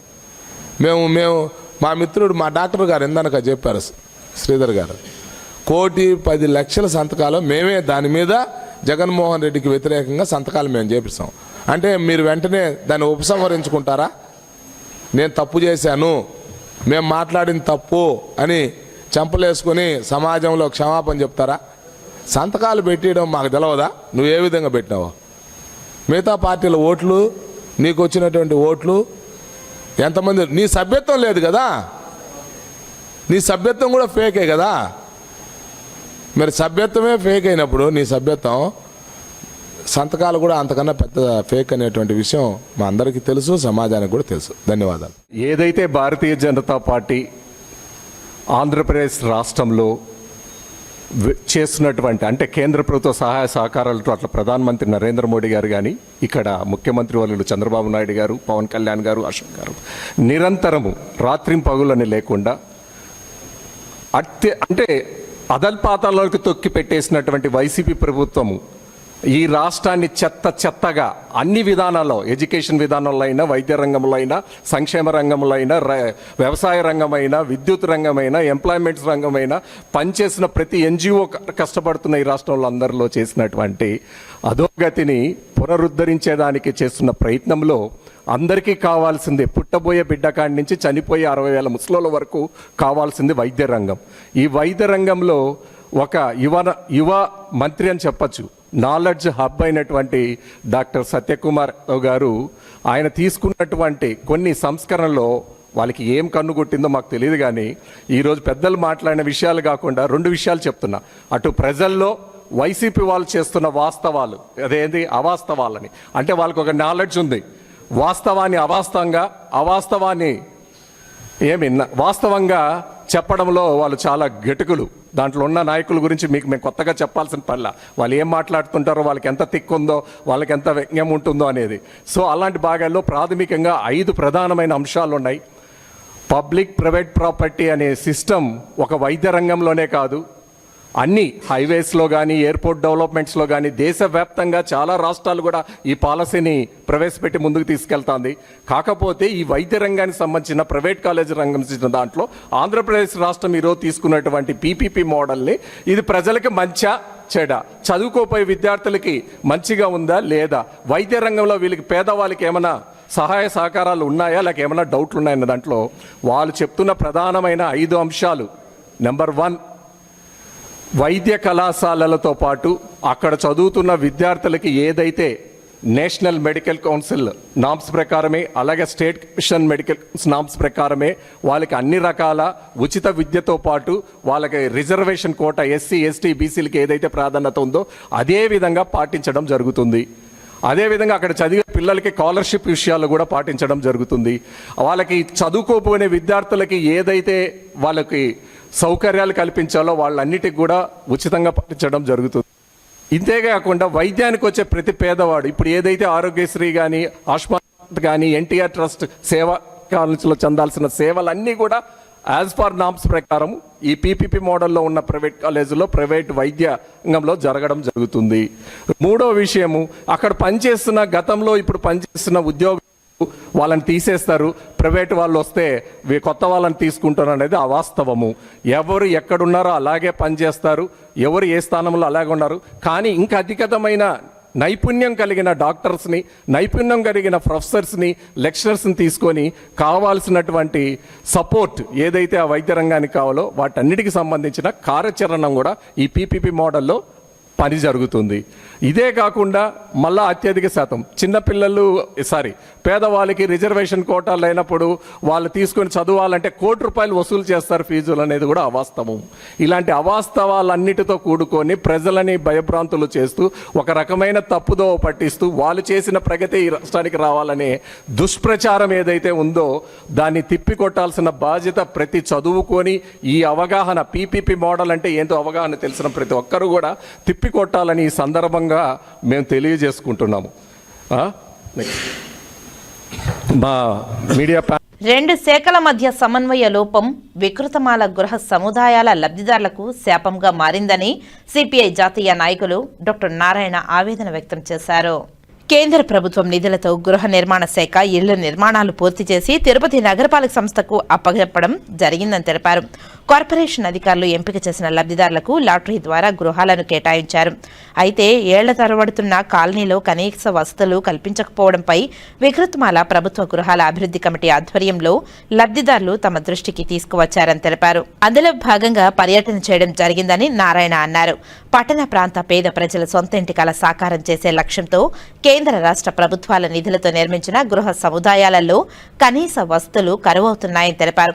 కనీస వసతులు ఏర్పాటు చేయడంలో ప్రభుత్వం వైఫల్యం జరిగిందని, దీనిని వెంటనే పరిష్కరించాలని, లేని పక్షంలో డిసెంబర్ 31వ తేదీ కాలనీ ప్రజలతో కలిసి శ్రమదాన కార్యక్రమాన్ని చేస్తామని ఆయన తెలిపారు. తిరుపతిలో పేద ప్రజల కోసం 2015లో సుమారు 84 కోట్ల వ్యయంతో రేణిగుంట సమీపంలోని వికృతమాల వద్ద గృహ సముదాయ నిర్మాణాలు చేపట్టారని తెలిపారు. సుమారు 35 ఎకరాల విస్తీర్ణంలో 1800 ఇళ్లు నిర్మించారు. 2 కమ్యూనిటీ భవనాలు, 2 పాఠశాలలు, పార్క్ ఇలా అత్యంత నివాస యోగ్యంగా ఉండేలా గృహ సముదాయాన్ని నిర్మించారని తెలిపారు. 2018 నాటికి పూర్తి కాగా 2019లో లబ్ధిదారులను ఎంపిక చేసి ఇళ్లు కేటాయించారని తెలియజేశారు. అద్దె ఇళ్లలో ఉంటున్న పేదలు సొంత ఇంటి కల నెరవేరిందన్న ఆనందంతో వికృతమాల గృహ సముదాయంలో చేరిపోదామని అనుకున్నారు. లబ్ధిదారులను ఎంపిక చేసిన ఇళ్లను కేటాయించడంతో తమ పని పూర్తయిందని నగరపాలక సంస్థ అధికారులు భావించారని, అలాగే భవనాలు నిర్మించడంలో బాధ్యత తీరిందని గృహ నిర్మాణ శాఖ అధికారులు కూడా చేతులు దులుపుకున్నారని విమర్శించారు. అయితే పూర్తిగా వసతులు కల్పించకుండానే 2 శాఖలు పక్కకు తప్పుకోవడంతో లబ్ధిదారులకు తలనొప్పిగా మారిందని తెలిపారు. పాములు, పురుగులు బెడద ఎక్కువైందని లబ్ధిదారులు వాపోతున్నారని తెలిపారు. కమ్యూనిటీ భవనాలు, పాఠశాలలు నిర్మించినా అధికారులు వాటి నిర్వహణ గాలి కొదిలేశారని ఆరోపించారు. ఇళ్లు కేటాయిస్తే సరిపోదని, మౌలిక సదుపాయాలు కూడా కల్పించాల్సిన అవసరం ఉందని లబ్ధిదారులు అభిప్రాయపడుతున్నారని, అందుకే అభివృద్ధి కమిటీ నాయకుల కోరిక మేరకు తాను ఆ కాలనీని సందర్శించారని చేశారని ఆ కాలనీలో మౌలిక వస్తువులు లేకుండా నివాసం ఉంటున్న ప్రజలు అనేక ఇబ్బందులు పడుతున్నారని వెంటనే అధికారులు కాలనీలో కనీస సౌకర్యాలు ఏర్పాటు చేయాలని, లేని పక్షంలో డిసెంబర్ 31వ తేదీన కాలనీ ప్రజలతో కలిసి శ్రమదానం ద్వారా మౌలిక సదుపాయాల కల్పనకు కొంతమేర కృషి చేస్తానని ఆయన తెలిపారు. స్ట్రక్చర్ బాగుంది, రోడ్లు బాగున్నాయి, మెయిన్ రోడ్డు బాగానే కట్టించారు. కానీ అన్నీ ఉన్న అల్లుడు టెషన్ అన్నట్టుగా దాన్ని మెయింటెన్స్ అవ్వలేదు. అందువల్ల ప్రజలు జీవించేటువంటి అవకాశాలు కూడా ఉంటాయి. కరెంట్ సరిగా లేదు, తర్వాత మెయింటెనెన్స్ సరిగా లేదు, బస్సు సౌకర్యం లేదు. పిల్లలంతా పాపాడిపేట పోయి ప్రైవేట్ స్కూల్ చదువుతున్నారు.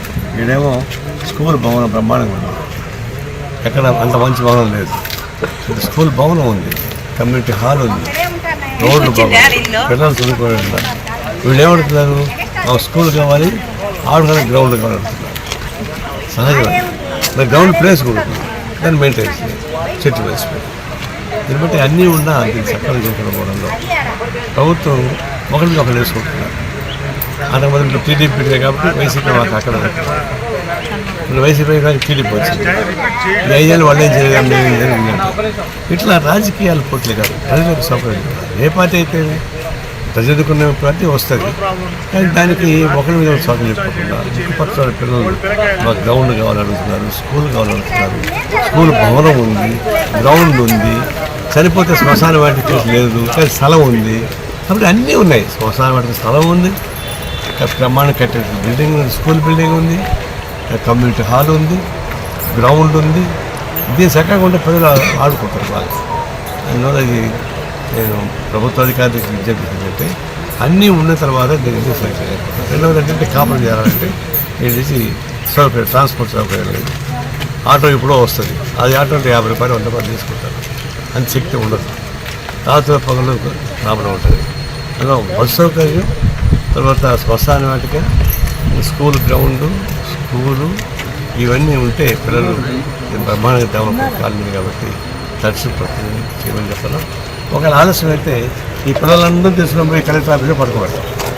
రాత్రి మమ్మల్ని అక్కడే అన్నది ఆడబడుతుంది. పిల్లలంతా ఆలోచన చేయాల్సి వస్తుంది. దాన్ని రానియకుండా జాగ్రత్త పడాల్సి వస్తుంది. దక్షిణ కైలాసంగా పేరుగాంచిన శ్రీకాళహస్తీశ్వర ఆలయంలో శనివారం సందర్భంగా భక్తుల రద్దీ విపరీతంగా పెరిగింది. వారాంతం కావడంతో తెల్లవారుజాము నుంచే ఆలయానికి భక్తులు భారీగా తరలివచ్చారు. స్వామి అమ్మవార్ల అభిషేకాలు, రాహుకేతు పూజల్లో భక్తులు అధిక సంఖ్యలో పాల్గొన్నారు. శనివారం కావడంతో ఆలయంలోని శనీశ్వర స్వామికి తైలాభిషేకం చేయించుకునేందుకు భక్తులు అధిక సంఖ్యలో హాజరయ్యారు.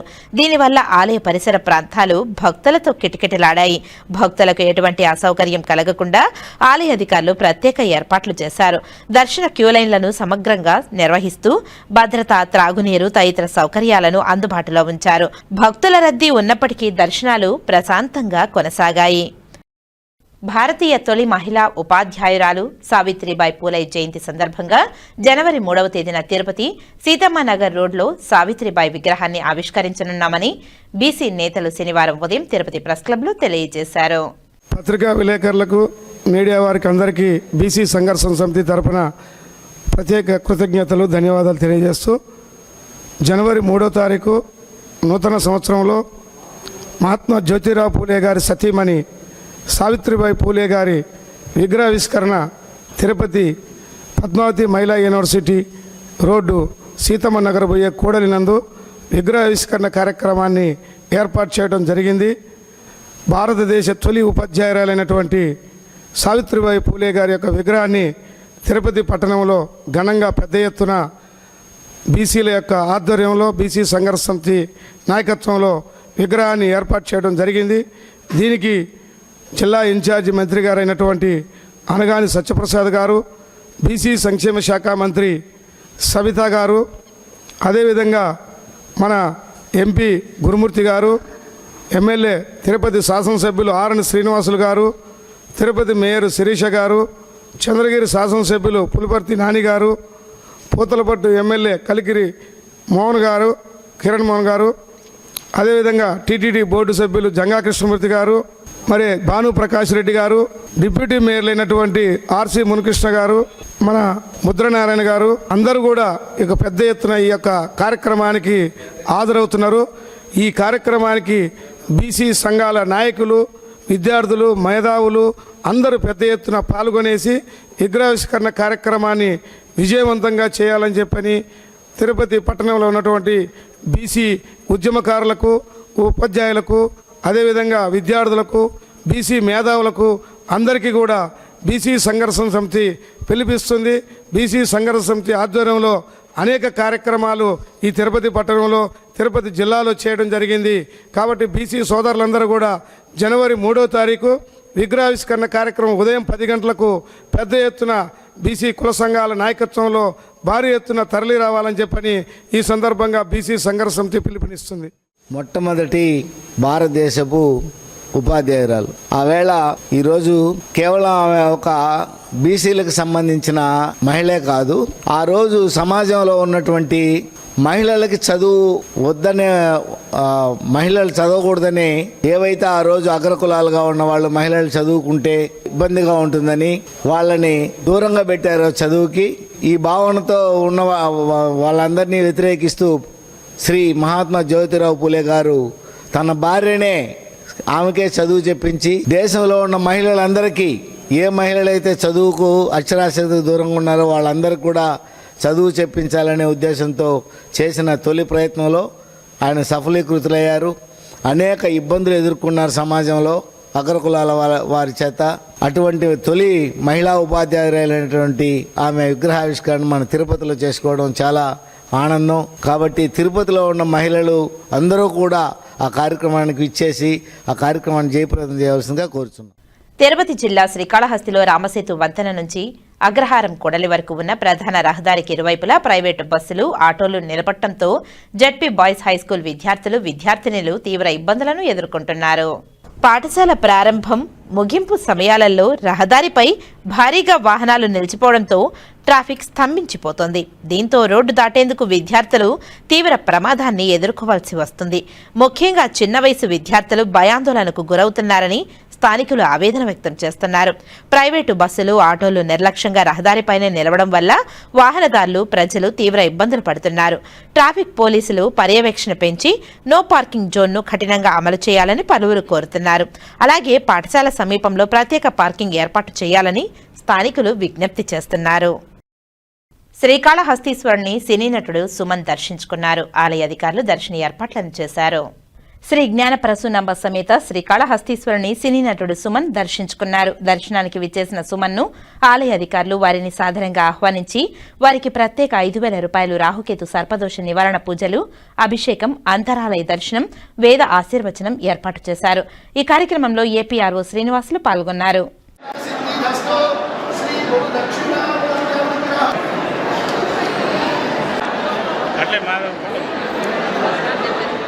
శ్రీకాళహస్తీశ్వర స్వామివారిని ఆంధ్రప్రదేశ్ ప్రభుత్వ aerospace and defence advisor DRDO మాజీ చైర్మన్ సతీష్ కుమార్ రెడ్డి దర్శించుకున్నారు. శ్రీ జ్ఞాన ప్రసూనంబ సమేత శ్రీకాళహస్తీశ్వరుని ఆంధ్రప్రదేశ్ ప్రభుత్వ aerospace and defence advisor DRDO మాజీ చైర్మన్ సతీష్ కుమార్ రెడ్డి దర్శించుకున్నారు. శ్రీకాళహస్తి స్వామివారి దర్శనానికి విచ్చేసిన వీరికి ఆలయ అధికారులు సాదరంగా ఆహ్వానించి వారికి అంతరాలయ దర్శనం, వేద ఆశీర్వచనం ఏర్పాటు చేశారు. ఈ కార్యక్రమంలో కార్యనిర్వహణాధికారి బాపిరెడ్డి, ప్రోటోకాల్ AEO మోహన్, ఆలయ పర్యవేక్షకులు నాగభూషణం తదితరులు పాల్గొన్నారు.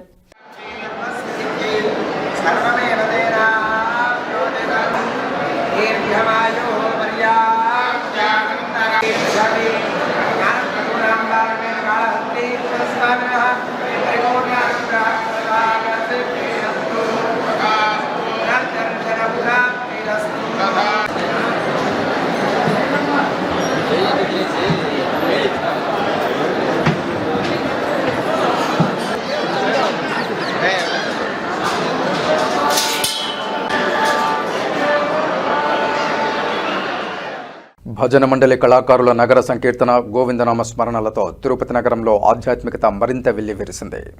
బీజేపీ సీనియర్ నాయకులు, రాయలసీమ రంగస్థల చైర్మన్, నగర సంకీర్తన మండలి కన్వీనర్ గుండాల గోపీనాథ్ రెడ్డి ఆధ్వర్యంలో ప్రతి శనివారం ఉదయం తిరుపతి పురవీధులు గోవిందనామాలతో మార్మురోగుతున్నాయి. శ్రీ వెంకటేశ్వర స్వామి వారు కొలువైన తిరుపతి క్షేత్రంలో అడుగడుగునా భక్తిభావం పెంపొందించాలన్న సంకల్పంతో స్థానిక భజన మండలి కళాకారులు శ్రీవారికి ఎంతో ఇష్టమైన ధనుర్మాసంలో శనివారం రోజున నగర సంకీర్తన చేస్తున్నారు. 100 మందికి పైగా భజన మండలి కళాకారులు ప్రతి శనివారము ఉదయం 5 గంటలకే సంప్రదాయ వస్త్రాలతో నుదుటిపైన గోవింద నామాలతో తిరుపతి శ్రీ గోవిందరాజస్వామి వారి ఆలయం వద్దకు చేరుకుంటున్నారు. అక్కడి నుంచి మేళ తాళాలు, మంగళ వాయిద్యాల నడుమ తిరువీధుల్లో నగర సంకీర్తన చేస్తూ నగరంలో ఆధ్యాత్మిక శోభను తీసుకువస్తున్నారు. నగర సంకీర్తన అనంతరం భక్తులకు అన్నప్రసాదాలు పంపిణీ చేశారు. ఈ కార్యక్రమంలో నగర సంకీర్తన మండలి కన్వీనర్ గుండాల గోపీనాథ్ రెడ్డి, వాసుదేవరెడ్డి, రాజశేఖర్ రెడ్డి, మేకల గంగయ్య, నరసింహారెడ్డి, ధనంజయ రెడ్డి, కొండే చంగారెడ్డి, మునినాథ్ రెడ్డి, భాస్కరాచారి, మురళి, తొండమనాటి సుబ్రహ్మణ్యం రెడ్డి, అన్నూరు మునిరత్నమాచారి, మధు, చంద్రబాబు నాయుడు, పళని ఆచారి, పొన్నాల జేజిరెడ్డి, పద్మావతి, సిద్ధమ్మ, అరుణ, జయమ్మ, పార్వతి, మునేంద్రరెడ్డి, బాబు, కల్పన తదితర భక్తులు పాల్గొన్నారు. ఏడుకొండల స్వామి వెంకటేశ్వర స్వామి గోవిందా గోవిందా గోవిందా. జనవరి 6వ తేదీకి ఈ భజన కార్యక్రమం స్టార్ట్ చేసి 2 సంవత్సరాలు పూర్తవుతుంది. ఆ రోజు కూడా మంచి అందరూ భక్తులందరూ వచ్చిన వేషధారణ వేసి ఆ భక్తి పారాయణంగా మొత్తం ఇదే విధంగా ఈరోజు ఎట చేసినా ఆ రోజు కూడా అదే విధంగా ఉంటుంది. అందరూ వచ్చి కూడా ఆ కార్యక్రమం జయప్రదం చేయాలని ఆ రోజు మేము 10 మందితో ఈ భజన కార్యక్రమం స్టార్ట్ చేసినాం. ఈరోజు 75 మంది 80 మంది భక్తులు రావడం చాలా సంతోషం. అట్లా అది 100 మందికి రావాలని ఆ భగవంతుని కోరుకుంటూ నేను నాకు ఇచ్చిన అవకాశం సెలవు తీసుకున్నాను. ప్రస్తుతం మన ఈ నగర సంకీర్తన మండలి అనేది మన తిరుపతి పుర ప్రజలకు ఎంతో వరం లాంటిది. ఎందుకంటే మనము ఆ వెంకటేశ్వర స్వామిని కొలిచేదానికి ఇది ఒక మంచి మార్గము. అందులో ఇప్పుడు ధనుర్మాసం కాబట్టి మహావిష్ణువుకి చాలా ప్రీతికరమైన మాసము. అందులోనూ చాలామంది ఇప్పుడు కొంతమందితో స్టార్ట్ చేసే ఈరోజు 100 మందితో మేము వచ్చి ఈరోజు పొద్దున బ్రహ్మముహూర్తంలో లేచి ఇక్కడ వచ్చేసి మేము ఈ భక్తితో పాల్గొనడం మాకు ఎంతో సంతోషంగా ఉంది.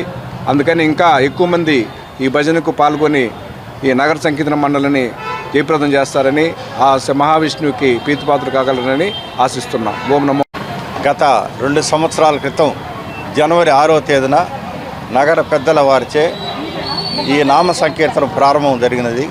అప్పటి నుంచి అంచెలంచెలుగా భక్తులు వస్తూ ఉదయం 4 గంటలకి శనివారం 4 గంటల నుంచి 5 గంటలకు అంతా హాజరయ్యి ఈ నామ సంకీర్తన ప్రతి శనివారం జరుగుతున్నది. ఇంకా హిందూ ధర్మం ప్రకారం తెలియని వాళ్ళు కూడా ఎవరైనా ఉంటే కూడా ఈ ఛానల్ చూసిన వెంటనే ఈ భజన బృందంలో పాల్గొని ఈ యొక్క భావాన్ని అందరూ పంచుకొని ఆ నామ సంకీర్తన ఏడుకొండలవాడు నామాన్ని జపిస్తూ ప్రతి శనివారం హాజరు కావాలని కోరుకుంటూ ఇందుకు ముందుండు జరిపించు ఈ పెద్దల వారికి గోపీనాథ్ అన్న గారికి, మన జేజిరెడ్డి గారికి ఇలాంటి పెద్దవాళ్ళు చాలామంది ఈ యొక్క భజన బృందాన్ని ప్రారంభించారు. కాబట్టి వారికి ఈ బృందంలో పాల్గొన్న భక్తులకి అందరికి కూడా ఆ భగవంతుడి ఆశీర్వాదాలు ఎల్లవేళలు ఉండాలని కోరుకుంటూ సెలవు తీసుకుంటాం. వంగవీటి మోహనరంగ 37వ వర్ధంతిని రాధారంగ మిత్రమండలి జిల్లా అధ్యక్షులు ఆర్కాట్ కృష్ణప్రసాద్ ఆధ్వర్యంలో ఘనంగా నిర్వహించారు.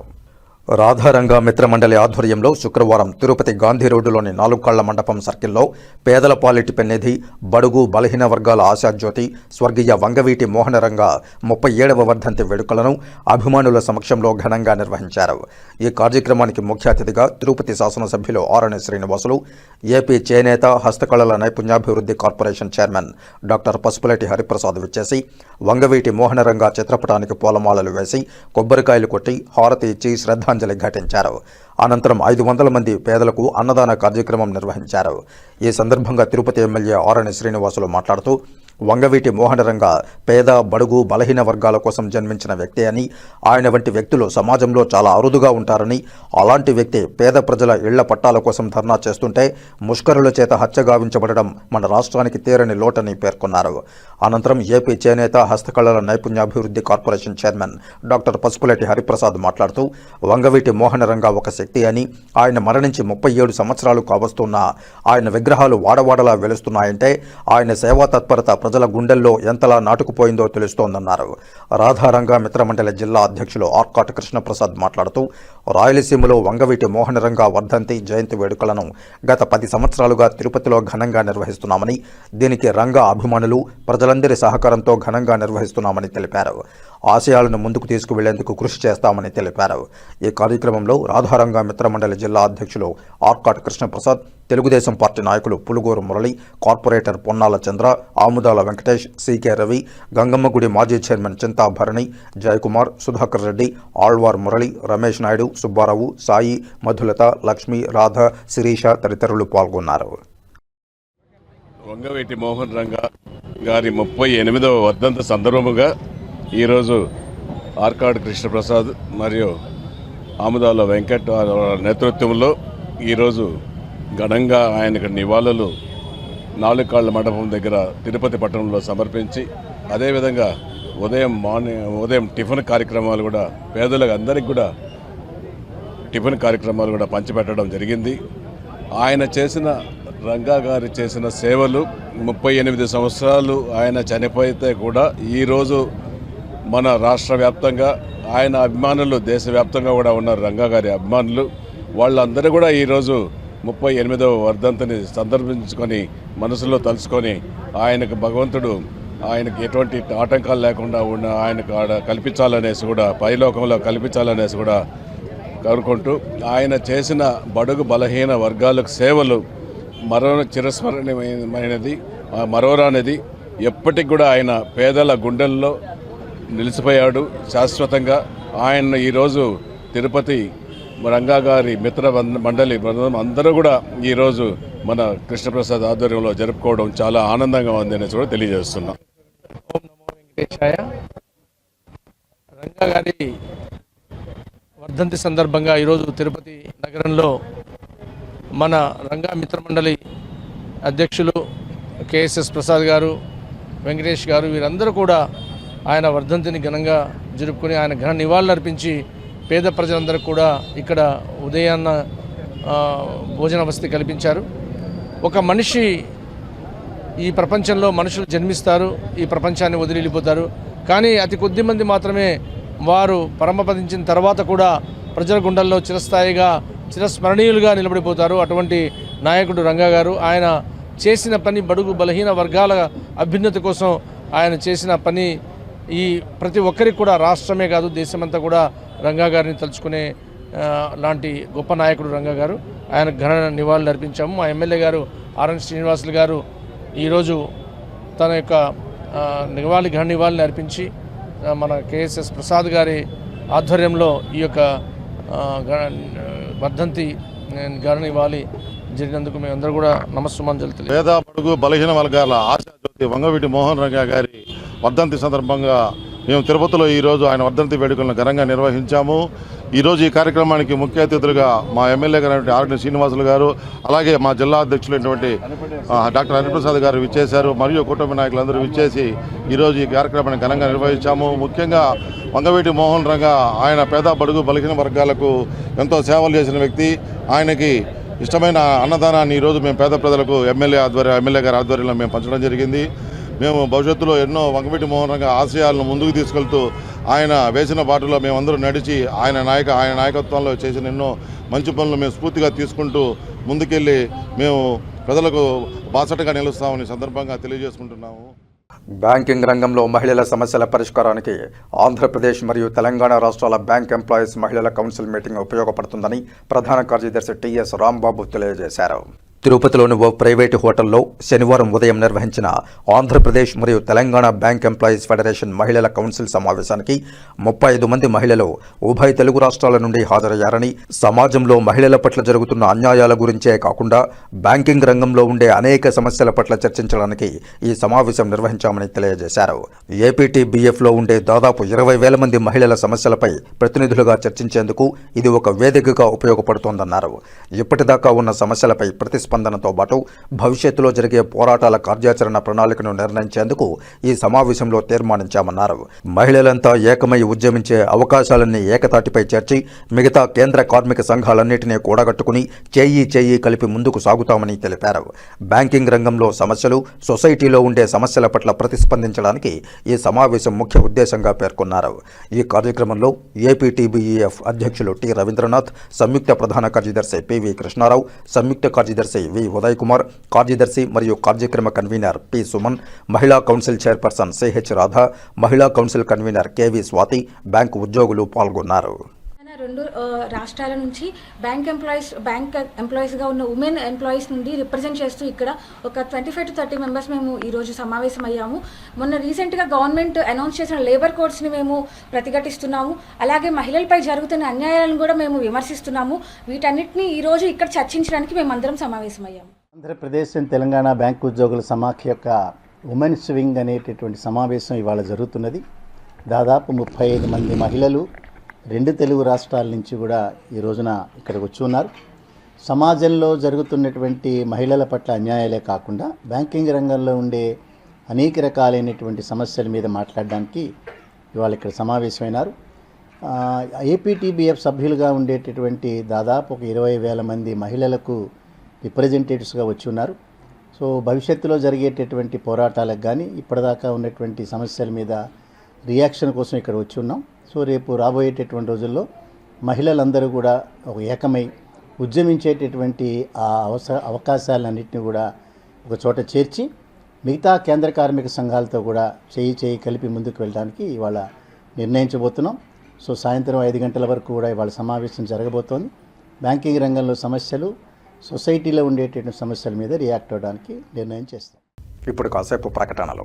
చదలవాడ దంత వైద్య కళాశాల మరియు సూపర్ స్పెషాలిటీ ఆసుపత్రిలో అత్యాధునిక దంత వైద్య సేవలు అందుబాటులోనికి తెచ్చారు. అన్ని దంత సమస్యలకు ఒకే చోట పరిష్కారం. అన్ని రకాల వైద్య సేవలు అందుబాటులో ఉన్న ప్రాంగణం చదలవాడ దంత వైద్యశాల. అనుభవజ్ఞులైన వైద్యులచే అందమైన చిరునవ్వు కోసం ఆధునిక దంత వైద్యం. పిప్పి పళ్లకు, రూట్ కెనాల్, చిగురువాపు వ్యాధులకు అత్యాధునిక చికిత్స. ఎత్తుపళ్ళు, వంకర పళ్ళు, రంగుమారిన పళ్లకు ప్రత్యేకమైన వైద్య బృందంచే చికిత్స. అంతేకాకుండా చదలవాడ విద్యా సంస్థల్లో రాయలసీమలోనే ఆర్కిటెక్చర్ కోసం మొట్టమొదటి private college Chadalavada Aruna school of architecture. అత్యుత్తమ ఇన్ఫ్రాస్ట్రక్చర్ కలిగి సమర్థవంతమైన టీచింగ్ స్టాఫ్తో విద్యార్థులకు ప్రాక్టికల్స్తో కూడిన విద్యాబోధన చదలవాడ అరుణ స్కూల్ ఆఫ్ ఆర్కిటెక్చర్లో. సంప్రదించండి. చదలవాడ కృష్ణతేజ దంత వైద్య కళాశాల, రేణుగుంట రోడ్, తిరుపతి. తిరిగి వార్తల్లోకి స్వాగతం.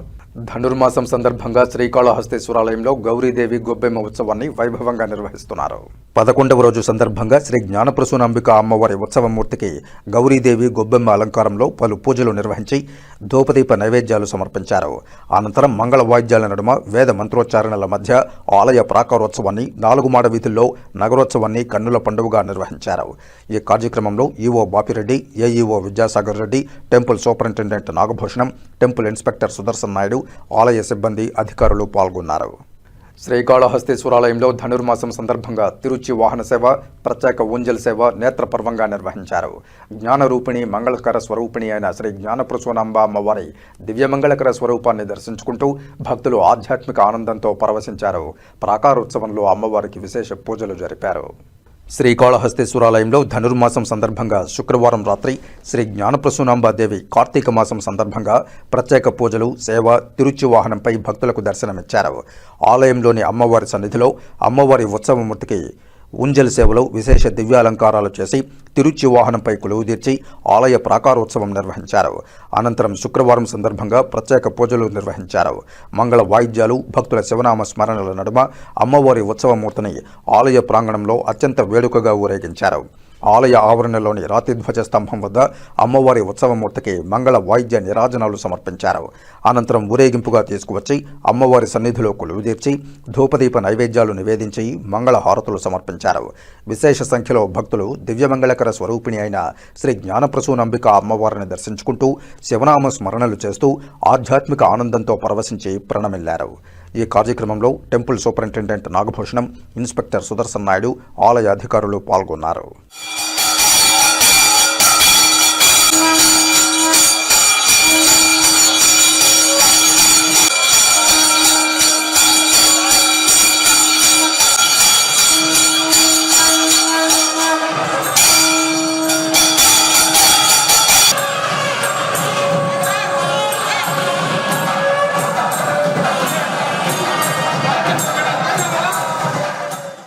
ఈ నెల డిసెంబర్ 30వ తేదీన వైకుంఠ ఏకాదశి పర్వదినాన్ని పురస్కరించుకుని శ్రీకాళహస్తి మండలంలోని తొండమనాడులో వెలసి ఉన్న శ్రీదేవి భూదేవి సమేత శ్రీ ప్రసన్న వెంకటేశ్వర స్వామి వారి ఆలయంలో నిర్వహించే వైకుంఠ ఏకాదశి వేడుకలను Srikalahasti 1 town CI Prakash Kumar, rural SI వెంకటేష్తో కలిసి పరిశీలించారు. భక్తులకు వైకుంఠ ఏకాదశి నాడు క్యూలైన్లను ఏ విధంగా ఏర్పాటు చేశారు, భక్తులకు కావలసిన సౌకర్యాలను ఏ విధంగా కల్పించనున్నారో టీటీడీ అధికారులతో అడిగి తెలుసుకున్నారు. భక్తులకు ఎక్కడా ఎటువంటి ఇబ్బందులు కలగకుండా 30 మంది పోలీసు సిబ్బందితో తొండమనాడు ఆలయంలో గట్టి బందోబస్తు ఏర్పాటు చేసి భక్తులకు మెరుగైన సౌకర్యాలు కల్పించి శీఘ్ర దర్శనమయ్యే విధంగా తాము కూడా కార్యాచరణ చేపట్టనున్నామని ఈ సందర్భంగా వారు తెలియజేశారు. వైకుంఠ ఏకాదశి నాడు తిరుమల దర్శనార్థం వెళ్లే భక్తులు ఆన్లైన్లో టికెట్లు నమోదు చేసుకుని ఉంటే మాత్రమే తిరుమలకు వెళ్లాల్సిందిగా కోరారు. ఆన్లైన్ టికెట్ లేని భక్తులు వారి సమీపంలోని దేవాలయాలలో శ్రీ వెంకటేశ్వర స్వామి వారిని దర్శించుకోవాల్సిందిగా విజ్ఞప్తి చేశారు. ఓం నమో వెంకటేశాయ. రాబో వైకుంఠ ఏకాదశి పురస్కరించుకొని ఉన్నత అధికారుల ఉత్తర్వుల మేరకు ఈరోజు కాళహస్తి ఇన్స్పెక్టర్ నేను ఇన్ఛార్జ్గా రావడం జరిగింది. ఈరోజు మా ఎస్ఐ గారితో వెంకటేశ్వర కాళహస్తి రూరల్ ఎస్ఐ నేను టెంపుల్ ఇన్స్పెక్టర్ సుధీర్ గారితో మొత్తం టెంపుల్ యొక్క పరిసరాలు, పార్కింగ్ ప్లేసెస్ అవన్నీ విజిట్ చేయడం జరిగింది. అదేవిధంగా ఎస్పీ గారి ఉత్తర్వుల మేరకు వైకుంఠ ఏకాదశికి తిరుమలకు వచ్చే భక్తుల గురించి వాళ్ళకి లోకల్ టెంపుల్స్లో కల్పించాల్సిన అమ్యూనిటీస్ గురించి వివరించడం జరిగింది. అదేవిధంగా భోజనాల గురించి, దర్శనాల గురించి, అకామిడేషన్ గురించి టెంపుల్ ఇన్స్పెక్టర్ గారికి ఇన్స్ట్రక్షన్ ఇవ్వడం జరిగింది. కాబట్టి రాబోయే వైకుంఠ ఏకాదశి భక్తులందరూ వాళ్ళకి అనుకూలంగా ఉన్న లోకల్ టెంపుల్స్లో దర్శనం చేసుకొని దేవుడి యొక్క ఆశీర్వాదం పొందాలని ఈ యొక్క మీ ద్వారా తెలియజేసుకుంటున్నాను. ఎవరైతే ఆన్లైన్ టికెట్స్ ఉన్నాయో వాళ్ళు మాత్రమే తిరుమలకి వెళ్ళాలని కోరుకుంటున్నాము.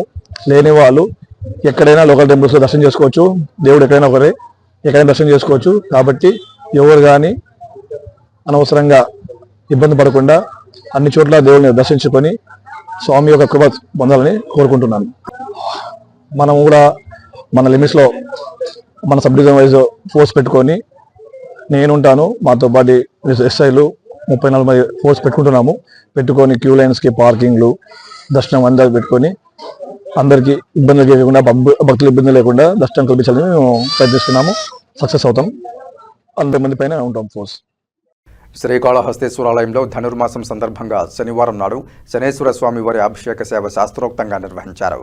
అధిక మంది భక్తులు శనేశ్వర స్వామి వారి అభిషేక సేవలో పాల్గొని శనిగ్రహ దోషం నుంచి విముక్తి కల్పించాలని మొక్కులు చెల్లించుకున్నారు. శ్రీకాళహస్తీశ్వరాలయంలో ధనుర్మాసం సందర్భంగా శనివారాన్ని పురస్కరించుకుని శనీశ్వర భగవానునికి విశేష అభిషేక సేవ చేపట్టారు. వివిధ ప్రాంతాల నుండి వచ్చిన భక్తులు శనీశ్వర స్వామి వారి అనుగ్రహం కోసం, శని గ్రహకాల దోషం నుంచి విముక్తి కోసం శనీశ్వర స్వామి వారి అభిషేక సేవలో పాల్గొన్నారు. ఆలయంలోని శనీశ్వర భగవాన్ మూల విరాట్ వద్ద ఆలయ అర్చకులు, వేద పండితుల ఆధ్వర్యంలో కలశస్థాపన పూజలు నిర్వహించి వివిధ రకాల సుగంధ ద్రవ్యాలతో అభిషేకాలు నిర్వహించారు. అనంతరం నువ్వుల తైలంతో విశేష అభిషేకం జరిపి ప్రధాన కలశ జలాలతో శాస్త్రోక్తంగా అభిషేకాలు నిర్వహించారు. అనంతరం స్వామివారికి విశేష అలంకారాలు చేసి ధూపదీప నైవేద్యాలు నివేదించి హారతులు సమర్పించారు. భక్తులు శనీశ్వర భగవాన్ అభిషేకాన్ని తిలకించి భక్తి ప్రపత్తులతో మొక్కులు చెల్లించుకున్నారు. శనివారం శనీశ్వర స్వామివారి ఆలయంలో భక్తుల రద్దీ నెలకొంది.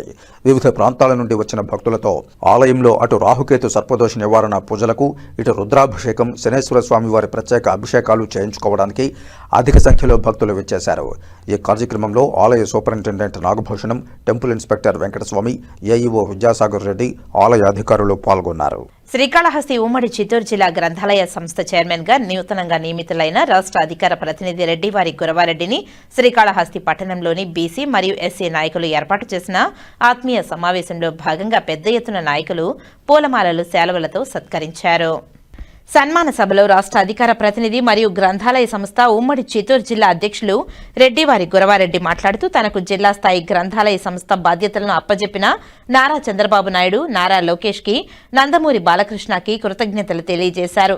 ఒక బీసీ వర్గానికి చెందిన నిరంతరం పార్టీ కోసం ఇచ్చిన కార్యక్రమాలను తూచా తప్పకుండా పనిచేస్తూ ముందుకు పోయే తనలాంటి నిబద్ధత కలిగినటువంటి వ్యక్తికి ఈ బాధ్యత అప్పచెప్పడం పూర్వజన్మ సుకృతంగా భావిస్తున్నానని ముఖ్యమంత్రి నారా చంద్రబాబు నాయుడు ఆదేశానుసారం మంత్రి లోకేష్ సారథ్యంలో గ్రంథాలయాల అభివృద్ధికి జిల్లాలో పాటుపడుతూ గ్రామీణ స్థాయికి గ్రంథాలయాలను తీసుకువెళ్లి నిరంతరం ప్రభుత్వం ఇచ్చేటువంటి ఆదేశాలతో పనిచేస్తూ అటు తర్వాత ప్రభుత్వానికి చంద్రబాబు నాయుడుకి అదేవిధంగా ప్రజలకు ఉపయోగపడే విధంగా కార్యక్రమాలు చేసి మంచి పేరు తీసుకువస్తానని తెలిపారు.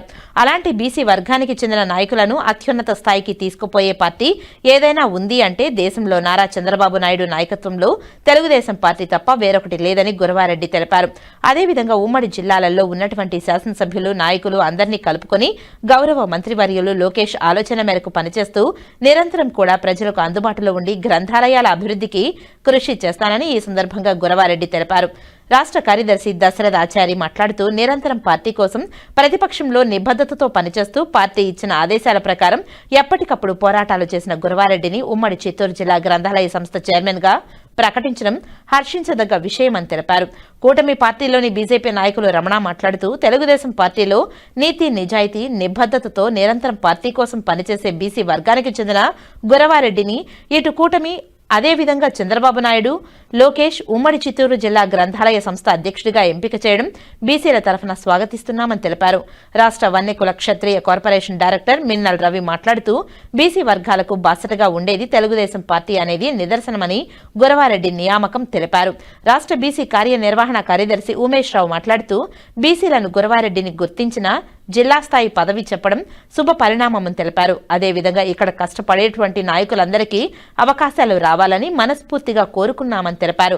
ప్రముఖ న్యాయవాది బీసీ వర్గానికి చెందిన సురేందర్ ముదిరాజ్ మాట్లాడుతూ గురవారెడ్డి నియామకం సామాన్య కార్యకర్త కష్టపడే తత్వం కలిగి పార్టీ ఏ ప్రాణంగా భావించి నిరంతరం పార్టీలో పనిచేసుకుంటూ పోయే గురవారెడ్డిని అధిష్టాన వర్గం గుర్తించి జిల్లా స్థాయిలో గ్రంథాలయ సంస్థ చైర్మన్ గా ప్రకటించడం పార్టీలో పనిచేసే వారికి గుర్తింపు ఉందనే దానికి నిదర్శనమే గురవారెడ్డి ఎంపిక చేయడం జరిగిందని తెలిపారు.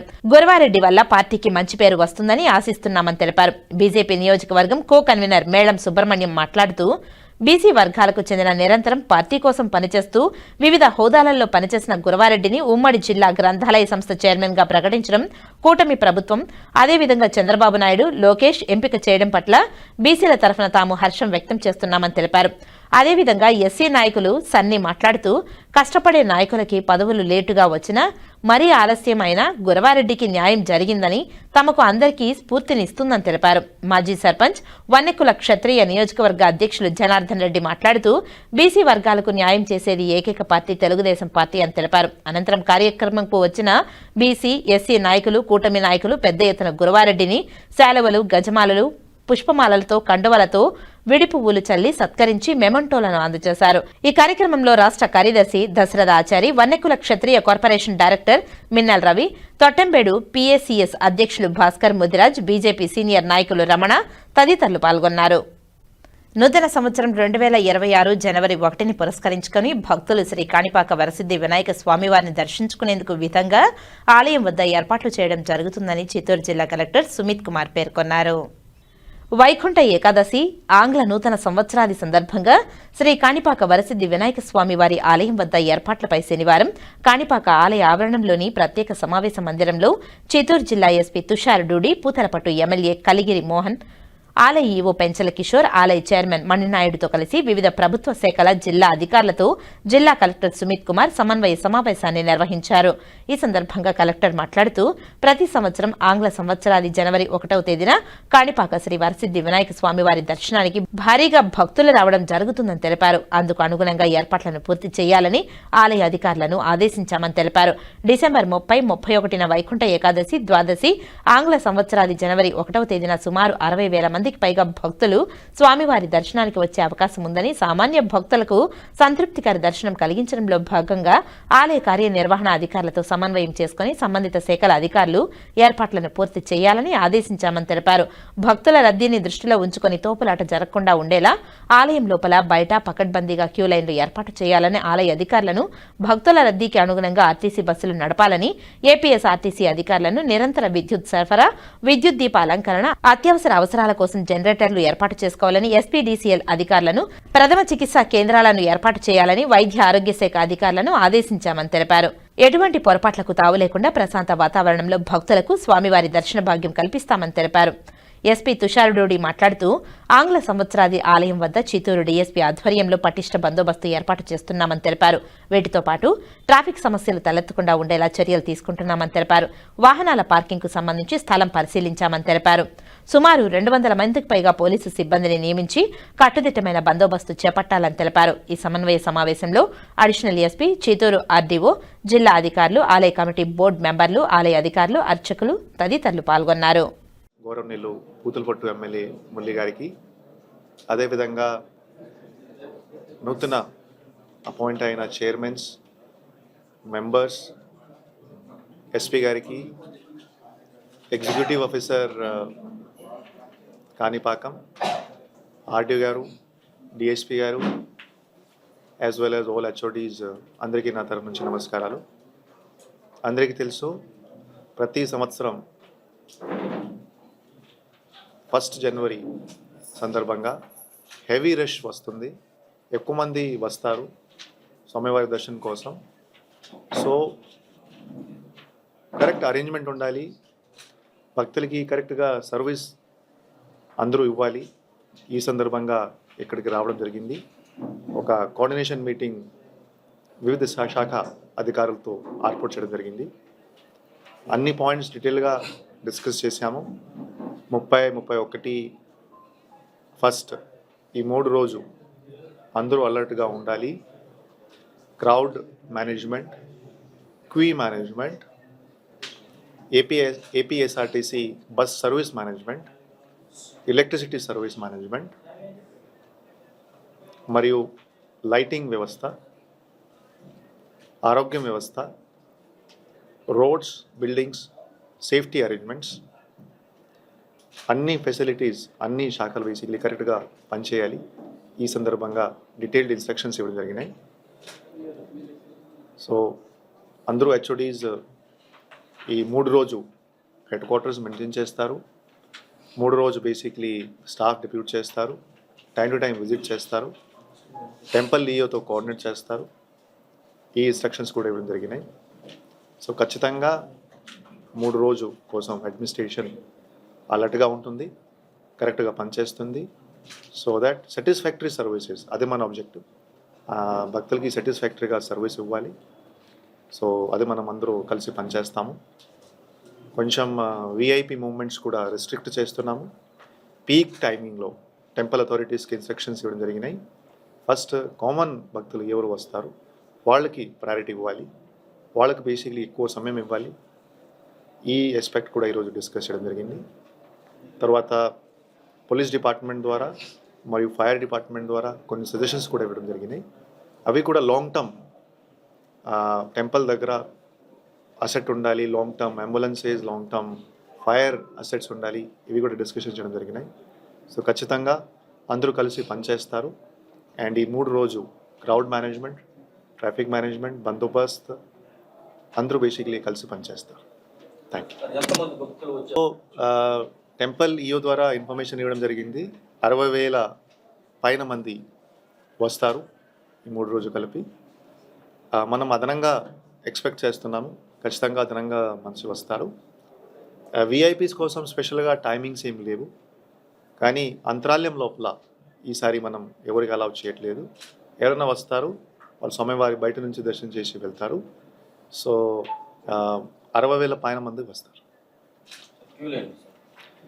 క్యూ లైన్ సంబంధించి కూడా పీక్ టైమింగ్లో ఎక్కువ మంది మన సైడ్ నుంచి డ్యూటీస్ ఇవ్వాల్సింది ఈసారి డిసైడ్ చేయడం జరిగింది.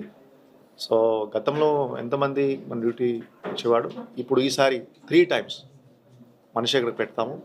So that queue management, line management పర్ఫెక్ట్గా ఉంటుంది. కలెక్టర్ గారు, డిఓ గారు, ఇక్కడ ఉన్న డిస్ట్రిక్ట్ ఆఫీసర్స్తో సహా ఈరోజు ఈ న్యూ ఇయర్ సందర్భంగా కోఆర్డినేషన్ మీటింగ్ చేయడం జరిగింది. దాంట్లో పోలీస్ తరఫు నుండి ఎలాంటి ఏర్పాట్లు చేస్తున్నాము అది మన తరఫు నుండి మేము చెప్పాము. ఇంకా ఏమేమి చేయాలి, ఏం కోఆర్డినేషన్స్ ఉన్నాయి అది కూడా చెప్పడం జరిగింది. ఒక పర్ఫెక్ట్గా కోఆర్డినేషన్ చేసుకొని జాయింట్ కమాండ్ అండ్ కంట్రోల్ పెట్టుకొని ట్రాఫిక్ ఇష్యూస్ లేకుండా, పార్కింగ్ ఇష్యూస్ లేకుండా ఎంత తక్కువ టైంలో కామన్ పబ్లిక్కి చక్కగా దర్శనం చేసుకొని కంప్లీట్ చేయాలి. ఆ రకంగా అన్ని డిపార్ట్మెంట్స్ ఒక వార్ ఫూటింగ్లో పని చేస్తాము. అండ్ మన తరఫు నుండి డిఎస్పి చిత్తూరు ఆధ్వర్యంలో బందోబస్తు ప్లాన్ చేసుకొని ఖచ్చితంగా ఈ న్యూ ఇయర్ రిలేటెడ్ ఏ ఏర్పాట్లు చేయాలి దాంట్లో సక్సెస్ఫుల్గా చేస్తాం. థ్యాంక్స్. ఎంతమంది బందోబస్తు ఏర్పాటు చేశారు? ఇప్పుడు డిఎస్పి గారు ఆధ్వర్యంలో అరౌండ్ 200 ఇనిషియల్గా ప్లాన్ చేస్తున్నాము. ఇంకా కొంతమంది రిజర్వ్ కూడా పెడతాము. ఒక 29th ఆ డేట్లో 30th రష్ చూసుకొని we will further increase. Ekadashi అదేవిధంగా నూతన ఆంగ్ల సంవత్సరం తొలి రోజు అత్యధిక మంది ఆలయానికి వచ్చే అవకాశం ఉందని గత అనుభవాల దృష్ట్యా ఈరోజు అధికారులందరూ కలిసి సమావేశం ఏర్పాటు చేసుకోవడం జరిగింది. గౌరవ జిల్లా కలెక్టర్ గారు, ఎస్పీ గారు, అలాగే పాలక మండలి చైర్మన్ గారు, ఈఓ గారితో పాటుగా అన్ని విభాగాల ముఖ్యమైనటువంటి అధికారులందరూ కూడా సమావేశం కావడం జరిగింది. గతంలో 50 నుంచి 60 వేల వరకు జనవరి 1 రోజు స్వామివారి దర్శించుకున్నట్టుగా లెక్కలు చెబుతున్నాయి. కాబట్టి ఈసారి వైకుంఠ ఏకాదశి కూడా కలిసి వస్తుంది, సెలవులు కూడా ఉన్నాయి. కాబట్టి ఎక్కువ మంది వచ్చే అవకాశం ఉందన్నటువంటి ఆలోచనతో ఇలాంటి ఏర్పాట్లు చేయాలని ఒక రివ్యూ సమావేశం నిర్వహించడం జరిగింది. ఎంతమంది భక్తులు వచ్చినా 60,000 కాదు, 70,000 కాదు, ఇంకా మించి వచ్చినా, ఎంతమంది విఐపీలు వచ్చినా వారందరికీ సంతృప్తికరమైనటువంటి సౌకర్యవంతమైనటువంటి దర్శనం కల్పించాలనేది ఈ సమావేశం యొక్క తీర్మానం. ఈ సమావేశంలో వచ్చిన వారికి ఏ రీతిలో మనం సౌకర్యాలు కల్పించాలి, ఏ రీతిలో మనం వారికి దర్శన భాగ్యం కల్పించాలనేది, ఎవరెవరి యొక్క బాధ్యతలు ఏంటనేది కేటగరైజ్ చేయడం జరిగింది. అగ్నిమాపక శాఖ ఏ బాధ్యతలు తీసుకోవాలి, ఆరోగ్య శాఖ ఏ బాధ్యతలు తీసుకోవాలి, ఆర్ఎండ్బి ఏ బాధ్యతలు తీసుకోవాలి, అందరూ కలిసి ఏ విధంగా కోఆర్డినేట్ చేసుకోవాలని గౌరవ కలెక్టర్ గారు దిశానిర్దేశం చేయడం జరిగింది. ఈ సందర్భంగా ఉదయం 2 గంటల నుంచి 4 గంటల వరకు కూడా ఈ స్థానికంగా ఉన్నటువంటి ఆలయ సాంప్రదాయాల్లో ఒక ప్రత్యేకమైనటువంటి భాగ్యంగా ఉన్నటువంటి ఉభయదారులు చందనాలంకరణ చేసి స్వామివారిని దర్శించుకోవడం జరుగుతుంది. 4 గంటల నుంచి కూడా నిరాఘాటంగా దర్శన సేవలు కొనసాగుతాయి. ఎలాంటి ఆర్జిత సేవలు ఉండవు, అంతరాలయ దర్శనము ఉండదు. ఎవరైనా కూడా నేరుగా వారి కల్పించినటువంటి క్యూ లైన్ల ద్వారా సామాన్య భక్తులకి లేదంటే శీఘ్ర దర్శనం, అతి శీఘ్ర దర్శనం ద్వారా ఎవరెవరైతే ఆయా క్యూ లైన్లో వస్తారో వారు స్వామివారిని దర్శించుకుని వెళ్ళేదానికి అవసరమైనటువంటి ప్రత్యేక ఏర్పాట్లు చేయడం జరిగింది. ఇందులో ఏ రకమైనటువంటి ఇబ్బందులు తలెత్తకూడదనేది ఈ సమావేశం యొక్క ఆలోచన. తదనుగుణంగా చర్యలు తీసుకోవడం జరిగింది. రాత్రి 11 గంటల వరకు కూడా స్వామివారి దర్శనం ఉంటుంది. ఆ తర్వాత కూడా భక్తుల రద్దీని దృష్టిలో పెట్టుకొని ఎలా కొనసాగించాలనేది అప్పటికప్పుడు నిర్ణయం తీసుకోవడం జరుగుతుంది. ఈరోజు ముఖ్యంగా 1వ తారీఖున ఆర్జిత సేవలన్నింటినీ రద్దు చేయడం జరిగింది. అంతరాలయ దర్శనం కూడా రద్దు చేయడం జరిగింది. ఈ విషయాన్ని దృష్టిలో పెట్టుకొని వచ్చినటువంటి భక్తులు సహకరించాలని కోరుతున్నాం. అలాగే స్థానికంగా ఉన్నటువంటి ఉభయదారులు కూడా తీసుకున్నటువంటి నిర్ణయాల్ని గౌరవిస్తారని నేను గట్టిగా విశ్వసిస్తున్నాను. కాణిపాక వరసిద్ధి వినాయక స్వామి ఆలయంలో ప్రతి సంవత్సరం కూడా పర్వదినాల్లో ప్రత్యేకమైనటువంటి శ్రద్ధ తీసుకొని అధికారులందరూ కూడా శ్రమిస్తున్నారు. గడిచిన బ్రహ్మోత్సవాల్లో కూడా అత్యద్భుతమైనటువంటి ఏర్పాట్లను చేయడం జరిగింది. ఎక్కడా కూడా ఏ చిన్న అసౌకర్యం లేకుండా, అపఖ్యాతి రాకుండా, ఏ రకమైనటువంటి ఇబ్బంది తలెత్తకుండా, ఉన్నటువంటి విధానాలకి విఘాతం కలగకుండా చర్యలు తీసుకోవడం జరిగింది. వారందరినీ కూడా నేను మనస్ఫూర్తిగా స్థానిక శాసనసభ్యుడిగా అభినందిస్తున్నాను. వారి యొక్క సంపూర్ణమైనటువంటి సహకారం అలాగే డెడికేషన్తో చేసినటువంటి సేవల కారణంగానే కాణిపాక ఆలయ పాలనకి ఇంత పేరు వస్తుంది. మళ్ళీ అదే స్ఫూర్తితో అదే డెడికేషన్తో ఈ కార్యాన్ని కూడా పూర్తి చేస్తారన్న బలమైనటువంటి విశ్వాసం మాకుంది. స్థానికంగా ఉన్నటువంటి వారు అలాగే బయట నుంచి వచ్చేవారు కూడా పోలీసులకి ఆలయ అధికారులకి సహకరించాలి. ఎందుకంటే ఆలయ అధికారులైనా పోలీసులైనా తీసుకునే నిర్ణయాలు కానీ ఏర్పాటు చేసినటువంటి విధి విధానాలు కానీ మన సౌకర్యం కోసమే అన్నటువంటి ఆలోచన మీలో రావాలని మిమ్మల్ని అందరినీ కూడా వేడుకుంటాం. అవసరమైనటువంటి వాటర్ సఫిషియెంట్గా ఇవ్వడం జరుగుతుంది, బాదం పాలు ఇవ్వడం జరుగుతుంది. అన్నప్రసాదాల్లో కొన్ని అన్నప్రసాదాలని సమయానుకూలంగా ఇవ్వడం జరుగుతుంది. చంటిబిడ్డ తల్లులకి సపరేట్గా లైన్ ఉంటుంది. వికలాంగులకి ఎవరైతే నడవలేకుండా ఉంటారో అంగవైకల్యం ఉంటారో వాళ్ళకి కూడా సపరేట్గా వాళ్ళకి దర్శన సౌకర్యం కల్పించడం జరుగుతుంది. క్యూ లైన్లో వేచి ఉన్న ప్రతి ఒక్కరికి వారికి అవసరమైన ప్రతిసారి మంచినీటి సరఫరా ఉంటుంది. వారికే కాదు, కాణిపాకం అగరంపల ఆర్చి దగ్గర దిగిన ప్రతి ఒక్కరికి తిరిగి వెళ్ళేంత వరకు సాధారణమైనటువంటి వాటర్ కూడా కాదు, ఈసారి మొత్తం కూడా ఆర్ఓ వాటర్నే ఏర్పాటు చేయమని చెప్పడం జరిగింది. ఎందుకంటే క్లైమేట్ కూడా బాగలేదు కాబట్టి వాటర్ కూడా మనకు నాణ్యమైనటువంటి నీళ్లు ఉండాలని ఆర్ఓ వాటర్ని అన్ని చోట్ల కూడా ఏర్పాటు చేయడం జరిగింది. కాబట్టి సౌకర్యాల విషయంలో కొరత ఉండదు, అనుమానం అసలు వద్దు. నేరుగా మీరు అన్ని సౌకర్యాలు కల్పించబడ్డాయి అన్నటువంటి ఆలోచనతో మీరు రావచ్చని తెలియజేస్తున్నాం. చాంటింగ్ జరుగుతుంది, అభిషేకాలు మనం షట్కాలాల్లో అభిషేకం జరుగుతుంది. కాణిపాకంలో షట్కాలాల అభిషేకం జరుగుతుంది.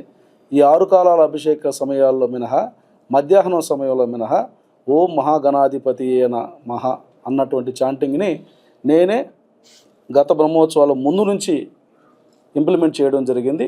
ప్రతిదీ కూడా ఒకవేళ అదేమన్నా లోపం ఉంటే ఇప్పుడు మళ్ళా ఇంజనీరింగ్ అధికారులకి చాలా స్పష్టంగా తెలియజేస్తున్నాను. కాణిపాకం ఆలయ ప్రెమిసిస్లో ప్రతి మనిషికి, భక్తుడికే కదా లోకల్స్ కూడా ఓం మహాగణాధిపతి నమః అనే చాంటింగ్ వినపడుతూనే ఉండాలి. అది తప్ప వేరే ఒకటి ఇక్కడ వినపడకూడదు. అది ఆల్రెడీ ఇంప్లిమెంట్ చేయడం జరుగుతుంది. ఒకవేళ ఏమైనా ల్యాబ్స్ ఉంటే దాన్ని రీకనెక్ట్ చేసుకుంటాం, చేయిస్తాం. ఎర్రచంద్రం అక్రమ రవాణా నిరోధిక ప్రత్యేక దళం వార్షిక సమగ్ర నేర పనితీరు నివేదిక 2025ను తిరుపతి జిల్లా ఎస్పీ ఎల్ సుబ్బారాయుడు వెల్లడించారు. తిరుపతి పోలీసు జిల్లా కార్యాలయంలో శనివారం ఉదయం తిరుపతి జిల్లా ఎస్పీ ఎల్ సుబ్బారాయుడు మీడియా సమావేశంలో మాట్లాడారు. రెడ్ శాండర్స్ అక్రమ రవాణా నిరోధక ప్రత్యేక దళం RSA STF Tirupati Andhra Pradesh police విభాగానికి చెందిన ఒక ప్రత్యేక అమలు విభాగంగా అటవీ శాఖతో సన్నిహితంగా సమన్వయంతో పనిచేస్తూ రెడ్ శాండర్స్ చెట్టు అక్రమ నరకుడు, రవాణా మరియు స్మగ్లింగ్ను అరికట్టడం ప్రధాన లక్ష్యంగా 2025 సంవత్సరంలో గణనీయమైన విజయాలను సాధించిందని తెలిపారు. రెడ్ శాండర్స్ ఆంధ్రప్రదేశ్ రాష్ట్రంలోని కొండ ప్రాంతాలకు మాత్రమే పరిమితమైన అరుదైన మరియు విలువైన వృక్షజాతి కావడంతో అంతర్జాతీయ డిమాండ్ కారణంగా సంఘటిత అంతర్రాష్ట్ర స్మగ్లింగ్ ముఠాల లక్ష్యంగా మారుతుందని తెలిపారు. రెడ్ శాండర్స్ యొక్క పర్యావరణ ప్రాధాన్యతను మరియు సంఘటిత స్మగ్లింగ్ ముఠాల వల్ల ఏర్పడుతున్న తీవ్రమైన ముప్పును దృష్టిలో ఉంచుకొని ఆర్ఎస్ఏ ఎస్టీఎఫ్ 2025 సంవత్సరంలో సమగ్ర గూఢచారి ఆధారిత సాంకేతికతో కూడిన మరియు చట్టపరంగా బలమైన అమలు వ్యూహాన్ని అమలు చేసిందని తెలిపారు. నేర నమోదు మరియు గుర్తింపు 2025 సంవత్సరంలో రెడ్ శాండర్ స్మగ్లింగ్ కు సంబంధించి మొత్తం 64 కేసులు నమోదు చేయబడ్డాయని తెలిపారు. ఇందులో 263 మంది నిందితులను అరెస్టు చేయడం జరిగిందని తెలిపారు. 52 మంది పరారీలో ఉన్నట్టు నిందితులను గుర్తించి అరెస్టు చేయడం జరిగిందని తెలిపారు. ఇది కోర్టు ప్రక్రియలను బలోపేతం చేస్తుందని తెలిపారు. సీజు మరియు ఆస్తి స్వాధీనం అమలు చర్యలో భాగంగా మొత్తం 1872 రెడ్ శాండర్స్ దుంగలు బరువు 35,476 కిలోగ్రాములు స్వాధీనం చేసుకోవడం జరిగిందని తెలిపారు.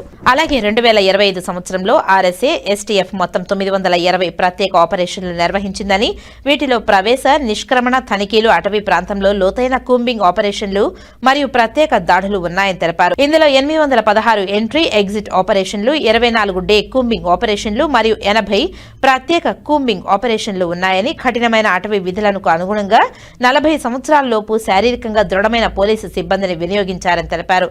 ఆర్ఎస్ఏ ఎస్టీఎఫ్ బృందాలు రోజుకు సగటు 10 కిలోమీటర్ల అటవీ ప్రాంతాన్ని కవర్ చేస్తూ రాత్రి వేళ ఎల్యూపీల వద్ద బస చేసి విధులు నిర్వర్తించారని తెలియజేశారు.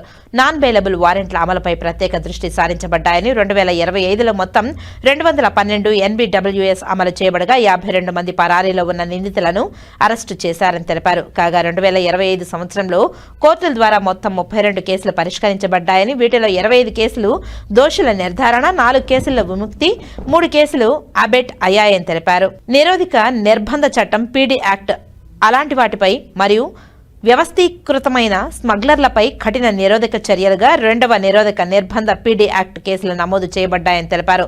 ఆస్తులు అటాచ్మెంట్ రెడ్ శాండర్స్ అక్రమ రవాణాదారులకు చెందిన ఆస్తులను అటాచ్ చేసే ప్రక్రియను 2025 సంవత్సరంలో ప్రారంభించడం జరిగిందని తెలిపారు. వీటి ద్వారా సీజ్ చేసిన రెడ్ శాండర్స్ విలువ సుమారు 16.5 కోట్లుగా అంచనా వేయబడిందని తెలిపారు. అలాగే 2025 సంవత్సరంలో ఆంధ్రప్రదేశ్, తమిళనాడు రాష్ట్రాలతో పాటు బెంగళూరు నగరం మరియు గ్రామీణ ప్రాంతాలలోని కైకనహెల్బీ, సర్జాపూరు, మాలూరు వంటి సున్నిత ప్రాంతాల నుంచి 10 మంది అత్యంత కావలసిన మరియు విలువైన గల రెడ్ శాండర్స్ అక్రమ రవాణాదారులు అరెస్టు చేయబడ్డారని తెలిపారు. వీరి అరెస్టులు సంఘటిత అక్రమ రవాణా ముఠాలుగా భారీగా దెబ్బతీల్చాయని తెలిపారు.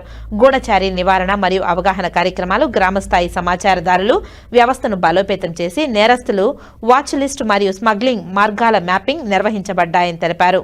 ఆర్థిక గూఢచార సమాచారంతో పునరావృత నేరస్తులు మరియు నిధులు మూలాలను గుర్తించారని, అటవీ అంచు గ్రామాలు మరియు గిరిజన ప్రాంతాలలో అవగాహన కార్యక్రమాలు నిర్వహించి అటవీ సంరక్షణపై ప్రజలకు చైతన్యపరిచామని తెలిపారు. ఈ మీడియా సమావేశంలో chief conservator of forest S Selvam, DFO Saibaba, flying squad DFO Ramakondareddy, red sandal anti smuggling task force అదనపు ఎస్పీ కులశేఖర్ తదితరులు పాల్గొన్నారు. ఈనాటి red sandal task force annual press మీట్కి ఇచ్చేసిన మీడియా మిత్రులకు మరియు సిసిఎఫ్ సెల్వం ఐఎఫ్ఎస్ గారికి, వారి సిబ్బందికి, red sandal task force SP Srinivas IPS మరియు కులశేఖర్ మరియు టీంకి నా అభినందనలు. గత సంవత్సర కాలంలో రెడ్ శాండిల్ టాస్క్ ఫోర్స్ నుండి దాదాపుగా రిమార్కబుల్ అచీవ్మెంట్స్ జరిగింది. ముఖ్యంగా 64 కేసెస్ రిజిస్టర్ చేస్తూ దాదాపు 263 మెంబర్స్ని అరెస్ట్ చేయడం జరిగింది. గత 8 సంవత్సరాలుగా తప్పించుకొని తిరుగుతున్న 52 మంది స్మగ్లర్స్ని అరెస్ట్ చేశారు. దాదాపు ఈ సంవత్సర కాలంలో 47 కోట్ల విలువైన 35.5 టన్నుల బరువు గల ఎర్రచందనాన్ని మరియు 63 వెహికల్స్ని స్వాధీనం చేసుకొని సీజ్ చేయడం జరిగింది. ఇందులో రిపీటెడ్గా హ్యాబిచువల్గా ఎవరైతే అఫెన్సెస్లో ఇన్వాల్వ్ అవుతున్నారో వారిపై పీడియాట్కు పెట్టడం కూడా జరిగింది. ముఖ్యంగా రెడ్ శాండిల్ని ఇల్లీగల్ ట్రాన్స్పోర్టేషన్ని కంట్రోల్ చేయాలనే ఒక ప్రధాన ధ్యేయంతో రెడ్ శాండిల్ టాస్క్ ఫోర్స్ మరియు ఫారెస్ట్ విభాగాలు రెండు కలిసి పూర్తిగా సహకరించుకొని పనిచేయడం జరిగింది ఈ సంవత్సరం. ఇందులో ముఖ్యంగా ఇంటర్స్టేట్ ఆపరేషన్స్ని చాలా కోఆపరేషన్తో పూర్తిగా ఛేదించడం జరిగింది. అదేవిధంగా ఈ సంవత్సరం దాదాపు కోర్ట్ మానిటరింగ్ సిస్టమ్ని పూర్తిగా ఎఫెక్టివ్గా పనిచేయడం వలన 88% కన్విక్షన్ని సాధించడం జరిగింది. 2024లో ఉన్న 33% కన్విక్షన్ నుండి 25లో ఈరోజు 88% కన్విక్షన్ని సాధించడం జరిగింది. టోటల్గా 25 కేసెస్లో కన్విక్షన్ని తీసుకురావడం జరిగింది. అంతేకాకుండా లాస్ట్ 10 years నుండి వారెంట్స్ పెండింగ్ ఉండి బయట రాష్ట్రాల్లో తిరుగుతున్న 264 మంది ముద్దాయిలను తీసుకొని వారిని కంట్రోల్ తీసుకొని వివిధ రాష్ట్రాలు, అటు తమిళనాడు, ఇటు కర్ణాటక, ఆంధ్రప్రదేశ్ రాష్ట్రంలో ఉన్న వాటిని కంట్రోల్ తీసుకొని వారిని కోర్టుకి సబ్మిట్ చేయడం జరిగింది. అదే కాకుండా ఈ సంవత్సరంలో తమిళనాడు, కర్ణాటక, న్యూఢిల్లీ 3 ప్రాంతాల నుండి ఇంటర్నేషనల్ ప్రాంతాలకు పంపించడానికి రెడీ చేసిన ఎర్రచందనం దాదాపు 16 కోట్ల 50 లక్షల విలువైన ఎర్రచందనాన్ని మళ్ళీ కాన్ఫిస్కేట్ చేసి వాటిని సీజ్ చేయడం జరిగింది. చేసి మళ్ళీ రాష్ట్రానికి తరలించడం కూడా జరిగింది. అదే కాకుండా తమిళనాడు, ఆంధ్రప్రదేశ్ మరియు కర్ణాటక రాష్ట్రాల్లో ముఖ్యంగా ఈ కొకైనహల్లి, సరజాపుర, మాలూరు వంటి సున్నిత ప్రాంతాల్లో ఉన్న వారి 10 మంది మోస్ట్ వాంటెడ్ స్మగ్లర్స్ని కూడా ఈ మధ్య కాలంలో అరెస్ట్ చేసి రిమాండ్ తరలించడం జరిగింది. ఒక పటిష్టమైన ఇంటెలిజెన్స్ వ్యవస్థని పూర్తిగా ఏర్పాటు చేసుకొని ఆ సహకారంతో ఇటు ఫారెస్ట్ విభాగము, రెడ్ శాండిల్ విభాగము ఇద్దరు కూడా ఒక కోఆపరేటివ్ మేనర్తో పనిచేయడం వల్లే ఈ అచీవ్మెంట్స్ అన్నీ కూడా సాధ్యమైనాయి. ముఖ్యంగా చెప్పుకోదగ్గ విషయాల్లో first time red sandal task force యొక్క చరిత్రలో ఈ ప్రాపర్టీస్ని కూడా ఐడెంటిఫై చేసి ఎవరైతే హ్యాబిచువల్ అఫెండర్స్గా ఉంటూ వారు కంటిన్యూగా ఇంకా అఫెన్సెస్ చేస్తున్నారు వాళ్ళ ప్రాపర్టీస్ ఐడెంటిఫై చేసి ప్రాపర్టీస్ని కూడా కోర్టు ద్వారా కాన్ఫిస్కేట్ చేయడానికి కూడా విచారణ ప్రారంభించారు. ఇందులో భాగంగా ఇద్దరు ముద్దాయిలపై ఇప్పుడు ఆ ప్రాసెస్ అనేది కొనసాగుతూ ఉంది. దీనివల్ల రాబోయే రోజుల్లో ఎవరైతే ఈ రెడ్ శాండిల్ టాస్క్ ఫోర్స్లో ఎక్కువగా ఇల్లీగల్ ట్రాన్స్పోర్టేషన్ చేసి ఆస్తులు సంపాదిస్తారో వారి ఆస్తులు కూడా కాన్ఫిస్కేట్ కోర్టు ముందు ఉంచడం జరుగుతుంది. సో ఇదే విధంగా ఈ సంవత్సరంలో దాదాపు 4 రాష్ట్రాల నుండి ఇంటర్నేషనల్ లెవెల్లో పంపడానికి రెడీగా ఉన్న ఈ రెడ్ శాండిల్ సంపదని మళ్ళీ వెనక్కి తీసుకురావడం, పీడీ యాక్ట్ పెట్టడం, 88% కన్విక్షన్ని సాధించడం, ప్రాపర్టీస్ కాన్ఫిస్కేషన్కి వెళ్ళడం, ఇవన్నీ కూడా ఒక రిమార్కబుల్ అచీవ్మెంట్స్. ఇవన్నీ కూడా అటు ఫారెస్ట్ విభాగము, రెడ్ శాండిల్ టాస్క్ ఫోర్స్ విభాగము కలిసి ఒక కోఆపరేషన్తో పనిచేయడం వల్ల సాధ్యమైంది. రాబోయే రోజుల్లో కూడా ఇంటెలిజెన్స్ విభాగాన్ని, ఫారెస్ట్ విభాగాన్ని, ప్రజల సహకారం, మీడియా సహకారం మరియు red sandal task force officers అందరూ కలిసి ఒక కమిటెడ్గా పనిచేసి రెడ్ శాండిల్ సంపదను కాపాడడానికి మరింత మెరుగ్గా ప్రయత్నిస్తాము, పనిచేస్తామని మీ అందరి సమక్షంలో తెలియజేస్తున్నాం.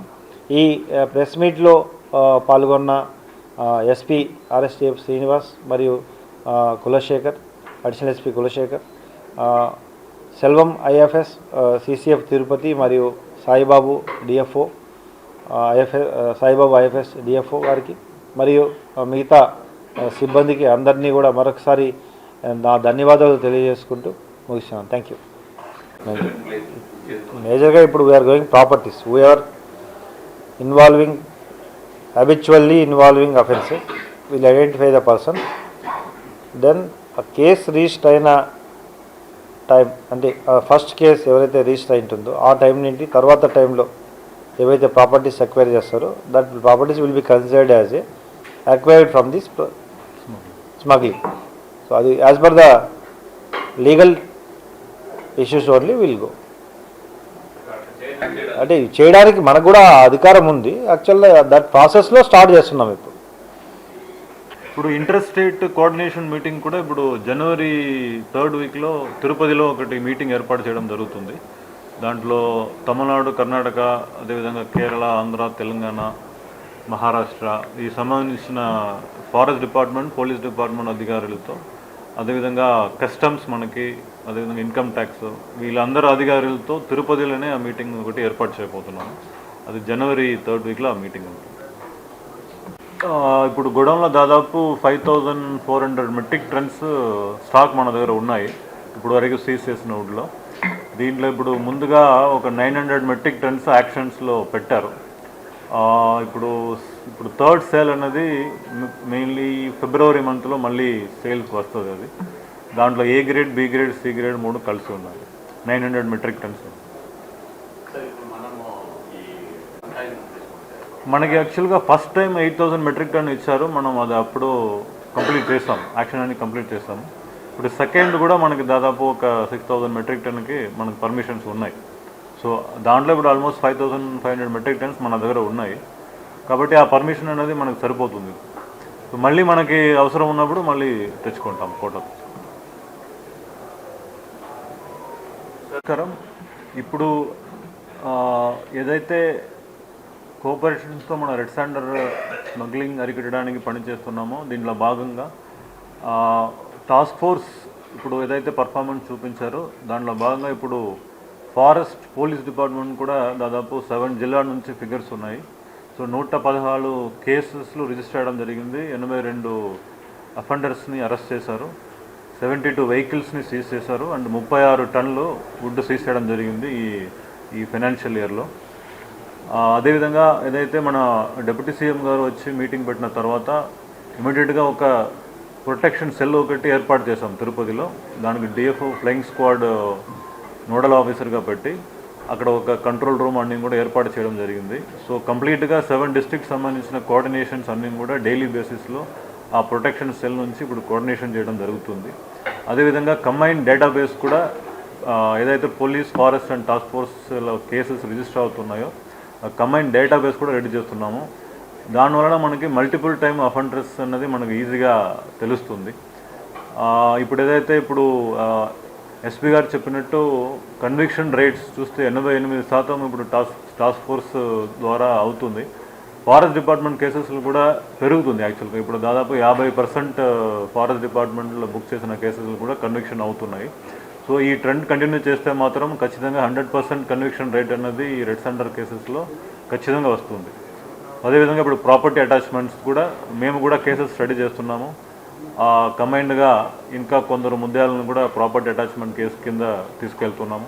పీడీ యాక్ట్లు కూడా ఫారెస్ట్ సంబంధించిన కేసెస్ నుంచి పీడీ యాక్ట్లు కూడా మనం టాస్క్ ఫోర్స్కి ఇస్తున్నాము. సో ఖచ్చితంగా శేషాచలం అడవిలో ఉన్న రెడ్ శాండర్ని ప్రొటెక్ట్ చేయడం అందరూ బాధ్యత కాబట్టి దీంట్లో ఫారెస్ట్ డిపార్ట్మెంట్, పోలీస్ డిపార్ట్మెంట్, అదేవిధంగా టాస్క్ ఫోర్స్ ఏదైతే కలిసి పనిచేస్తున్నామో అదేవిధంగా ఇప్పుడు సరౌండింగ్లో ఉన్న విలేజెస్లో కూడా అవేర్నెస్ మీటింగ్లు కూడా ఏర్పాటు చేస్తున్నాము. ప్రజలు బాధ్యత కూడా దీంట్లో ఉన్నాయి. ఖచ్చితంగా మాకు ఇన్ఫర్మేషన్ అందించాలి. అదేవిధంగా అందరూ కోఆపరేషన్స్తో ఈ స్మగ్లింగ్ని కంప్లీట్గా అరికట్టడానికి ముందుకెళ్తున్నాం. Thank you. తిరుమల శ్రీవారి ఆలయంలో డిసెంబర్ 30 నుండి జనవరి 8వ తేదీ వరకు నిర్వహించనున్న వైకుంఠ ద్వార దర్శనాలకు విచ్చేసే భక్తుల రద్దీని దృష్టిలో ఉంచుకొని విస్తృత ఏర్పాట్లు చేసినట్లు టీటీడీ అదనపు ఈవో వెంకయ్య చౌదరి తెలిపారు. శనివారం ఉదయం ఆయన తిరుమలలోని శిలాతోరణం వద్ద నుండి దర్శన క్యూలైన్లను అధికారులతో కలిసి తనిఖీ చేశారు. ఈ సందర్భంగా అధికారులకు పలు సూచనలు చేశారు. క్యూలైన్లలో ఏర్పాటు చేసిన త్రాగునీటి కొలాయిలు, అన్నప్రసాదం పంపిణీ, మరుగుదొడ్ల సౌకర్యాలను పరిశీలించి భక్తులతో మాట్లాడి వారి అభిప్రాయాలను తీసుకున్నారు. అనంతరం అదనపు ఈవో మీడియాతో మాట్లాడుతూ వైకుంఠ ద్వార దర్శనాలను పురస్కరించుకొని చాలా వరకు ఏర్పాట్లను ఇప్పటికే పూర్తి చేశామని తెలిపారు. భక్తుల అభిప్రాయాలను పరిగణలోకి తీసుకుని క్యూలైన్లో పలు మార్పులు చేపట్టామని తెలిపారు. క్యూలైన్లో భక్తులు కూర్చునే విధంగా ఏర్పాట్లు చేయడంతో పాటు త్రాగునీటి సౌకర్యం, క్యూలైన్లకు అనుసంధానంగా అదనపు మరుగుదొడ్లు అందుబాటులోకి తీసుకువచ్చినట్టు తెలిపారు. చలికాలం కావడంతో క్యూలైన్లోని అన్న ప్రసాదాల పంపిణీ కేంద్రాలలో అన్న ప్రసాదాలు చల్లబడకుండా ప్రత్యేక జాగ్రత్తలు తీసుకునే ఏర్పాట్లు చేపట్టినట్టు తెలిపారు. అదేవిధంగా భక్తులకు త్రాగునీరు అందించేందుకు అదనంగా mobile water drums, 3 mobile food వ్యాన్లు అందుబాటులో ఉన్నట్లు తెలిపారు. భక్తుల కోసం టీటీడీ అందుబాటులో ఉంచిన సదుపాయాలను వినియోగించుకునేందుకు వివిధ భాషల్లో సూచిక బోర్డులను కూడా క్యూలైన్లో మరియు ముఖ్యమైన ప్రాంతాలలో ఏర్పాట్లు చేశామని తెలిపారు. భక్తులందరూ టీటీడీ క్యూలైన్లో కల్పిస్తున్న సౌకర్యాలను వినియోగించుకుని సంయమనంతో స్వామివారిని దర్శించుకోవాలని తెలియజేశారు. ఈ తనిఖీలలో అదనపు ఈవో వెంట శ్రీవారి ఆలయ డెప్యూటీ ఈవో లోకనాథం, అన్నప్రసాద విభాగం deputy EO Rajendra, health deputy EO Somanarayana, E Srinivasulu, DE Chandrasekhar, IT deputy GM Venkateswarlu తదితరులు పాల్గొన్నారు. అలాగే తిరుమల శ్రీవారి ఆలయంలో వైకుంఠ ద్వార దర్శనాలను పురస్కరించుకుని విచ్చేసే భక్తుల రద్దీ దృష్ట్యా డిసెంబర్ 28 నుండి జనవరి 7వ తేదీ వరకు తిరుమలలోని భూదేవి కాంప్లెక్స్ లో భక్తులకు వచ్చే ఎస్ఎస్డీ టోకన్లు జారీని రద్దు చేయడం జరిగిందని తెలిపారు. ఈ విషయాన్ని దృష్టిలో ఉంచుకుని సహకరించవలసిందిగా భక్తులకు టీటీడీ విజ్ఞప్తి చేసింది. డిసెంబర్ 30వ తేదీ నుండి జనవరి 1వ తేదీ వరకు తిరుమల శ్రీవారి ఆలయంలో వైకుంఠ ద్వార దర్శనాల భాగంగా తొలి 3 రోజులు అనగా డిసెంబర్ 30, 31 మరియు జనవరి 1 తేదీలలో ఈ డిప్ ద్వారా టోకన్లు పొందిన భక్తులకు మాత్రమే వైకుంఠ ద్వార దర్శనం కల్పిస్తున్నట్టు అధికారులు వెల్లడించారు. టోకన్ పొందిన భక్తులు తమకు కేటాయించిన తేదీలలో నిర్దేశించిన సమయానికి టైం స్లాట్లో మాత్రమే తిరుమలలో దర్శన ప్రవేశ మార్గాలకు చేరుకోవాల్సి ఉంటుందని టీటీడీ ప్రజా సంబంధాల విభాగం ఎస్వీబీసీ సోషల్ మీడియా ద్వారా ఎప్పటికప్పుడు అందించే భక్తుల రద్దీ సమాచారం ఆధారంగా టోకన్లు లేని భక్తులు జనవరి 2వ తేదీ నుండి 8వ తేదీ వరకు సర్వదర్శనం క్యూలైన్ ద్వారా వైకుంఠ ద్వార దర్శనం పొందడానికి తమ ప్రణాళికను రూపొందించుకోవాల్సిందిగా టీటీడీ అధికారులు విజ్ఞప్తి చేశారు. దర్శనానికి సంబంధించి ఉత్తర ద్వార దర్శనం పరిష్కరించుకొని ఇప్పటికే చాలా వరకు పనులు పూర్తి అయిపోయాయి. ఇప్పుడు మీరు చూస్తే అవుటర్ క్యూ లైన్స్లో కొన్ని చాలా వరకు 3 బ్లాకులు టాయిలెట్స్ కూడా ఆల్మోస్ట్ గెట్టింగ్ రెడీ. భక్తుల యొక్క ప్రయోజనాలని వాళ్ళ ఫీడ్బ్యాక్ను దృష్టిలో పెట్టుకొని మనం చాలా వరకు చేంజెస్ని ఈ క్యూ లైన్లో తీసుకురావడం జరిగింది. క్యూ లైన్స్లో కూర్చోటానికి అవకాశాలు ఉన్నాయి. క్యూ లైన్ లోపలే మనకి డ్రింకింగ్ వాటర్ ఫెసిలిటీ ఉంది. అలానే ఇప్పుడు క్యూ లైన్స్కి అనుసంధానంగా కొన్ని టాయిలెట్స్ తక్కువగా ఉన్నాయని చాలాసార్లు గ్రీవెన్సెస్ వస్తే దాన్ని బేస్ చేసి కొత్తగా మరొక 4 బ్లాకులు కూడా బిల్డ్ చేయడం జరిగింది. దాంట్లో 3 బ్లాకులు ఆల్మోస్ట్ రేపు 30th లోపల దాన్ని యూటిలైజేషన్లోకి వస్తాయి. సో దాంతోపాటు మనకి ఫుడ్ సర్వ్ చేయడానికి ఇక్కడ కౌంటర్స్ కూడా 63 గేట్ దాకా కౌంటర్స్ ఉన్నాయి. ఈ కౌంటర్స్ కూడా ప్రొటెక్ట్ చేస్తూ మనం కొంతవరకు చలికాలం కాబట్టి అన్నప్రసాదాలు ఆరిపోకుండా ఉండే విధంగా, వేడిగా ఉండే విధంగా ఒక ప్రొటెక్షన్ కూడా తీసుకురావడం జరిగింది. అలానే ఇక్కడ డ్రింకింగ్ వాటర్ ఫెసిలిటీ నిరంతరం ఇవ్వడం జరుగుతుంది. అలానే డ్రింకింగ్ వాటర్కి సంబంధించి ఒకవేళ ఏమన్నా కార్యక్రమం లోపల రిచువల్స్ ఉన్నప్పుడు, క్యూ లైన్ ఆగిపోయినప్పుడు వాళ్ళకి మొబైల్ కొన్ని water, drinking water like pumps లాగా వాటిని కూడా ఒక దాదాపు 10-15 దాకా తెప్పించడం జరిగింది. వాటి ద్వారా కూడా ఎప్పటికప్పుడే మనకి స్టాటిక్గా కొన్ని ఉంటాయి, మొబైల్గా కూడా కొన్ని ఉంటాయి. అలానే మనకి ఫుడ్ వ్యాన్స్ కూడా కొన్ని 3 మొబైల్ ఫుడ్ వ్యాన్స్ కూడా ఉంటాయి. కొన్ని సందర్భాల్లో టెంపుల్లో రిచువల్స్ ఉన్నప్పుడు ఒక 2-3 గంటలు క్యూ లైన్ ఆగిపోయే పరిస్థితి ఉంటుంది. ఆ సందర్భంలో మనం ఈ మొబైల్ ఎక్విప్మెంట్స్ ద్వారా భక్తులకు సేవ చేసే అవకాశం కూడా ఉంటుంది.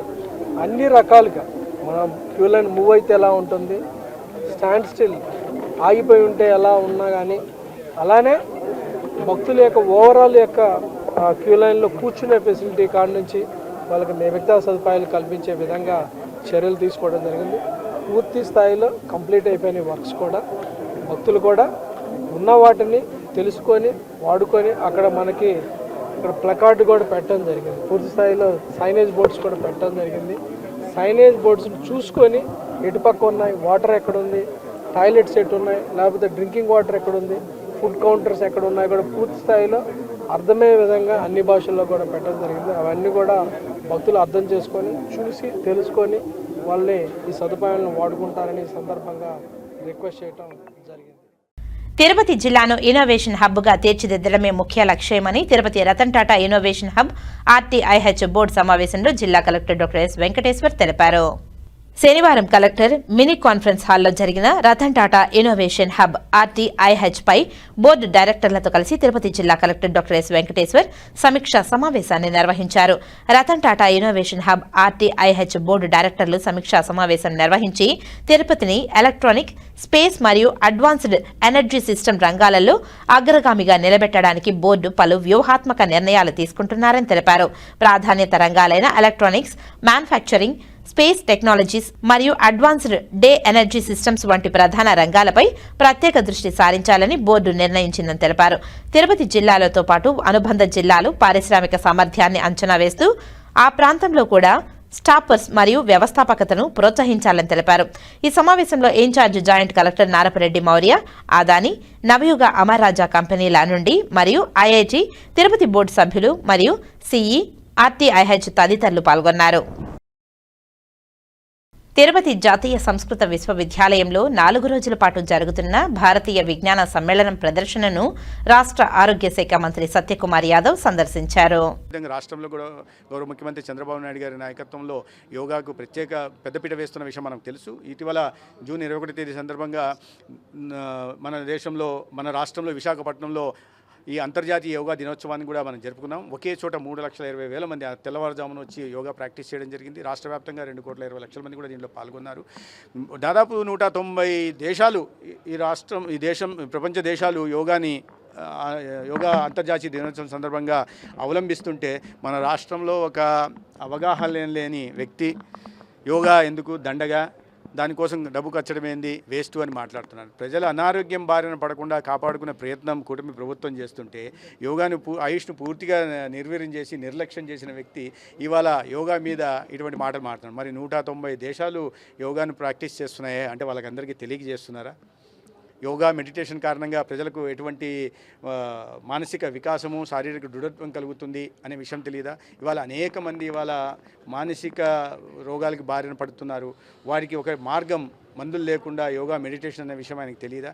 సరే, ఏదేమైనా అన్ని వ్యవస్థలను నిర్వీర్యం చేసిన వ్యక్తి యోగా, ఆయుష్ లాంటి వ్యవస్థను మనం పటిష్టం చేస్తుంటే ఒప్పుకుంటారని అనుకోవట్లేదు.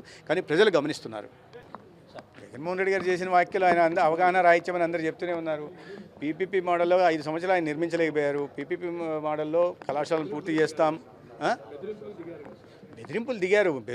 ప్రజలు అందరు బెదిరింపే ధోరణి కారణంగానే అందరి మీద దౌర్జన్యాలు, అటవిక పాలన చేసిన కారణంగానే ఎటువంటి గుణపాఠం నేర్పారో 151 సీట్ల నుంచి 11 సీట్లకు పరిమితం చేశారు. అప్పటికి కూడా ఆయన ఆత్మపరిశీలన చేసుకుండా ప్రజలకు ఏది కావాలో, ప్రజల మనోభావాలు ఎలా ఉంటున్నాయో తెలుసుకోకుండా ఇలాంటి బెదిరింపు ధోరణికి పాల్పడుతున్నారు.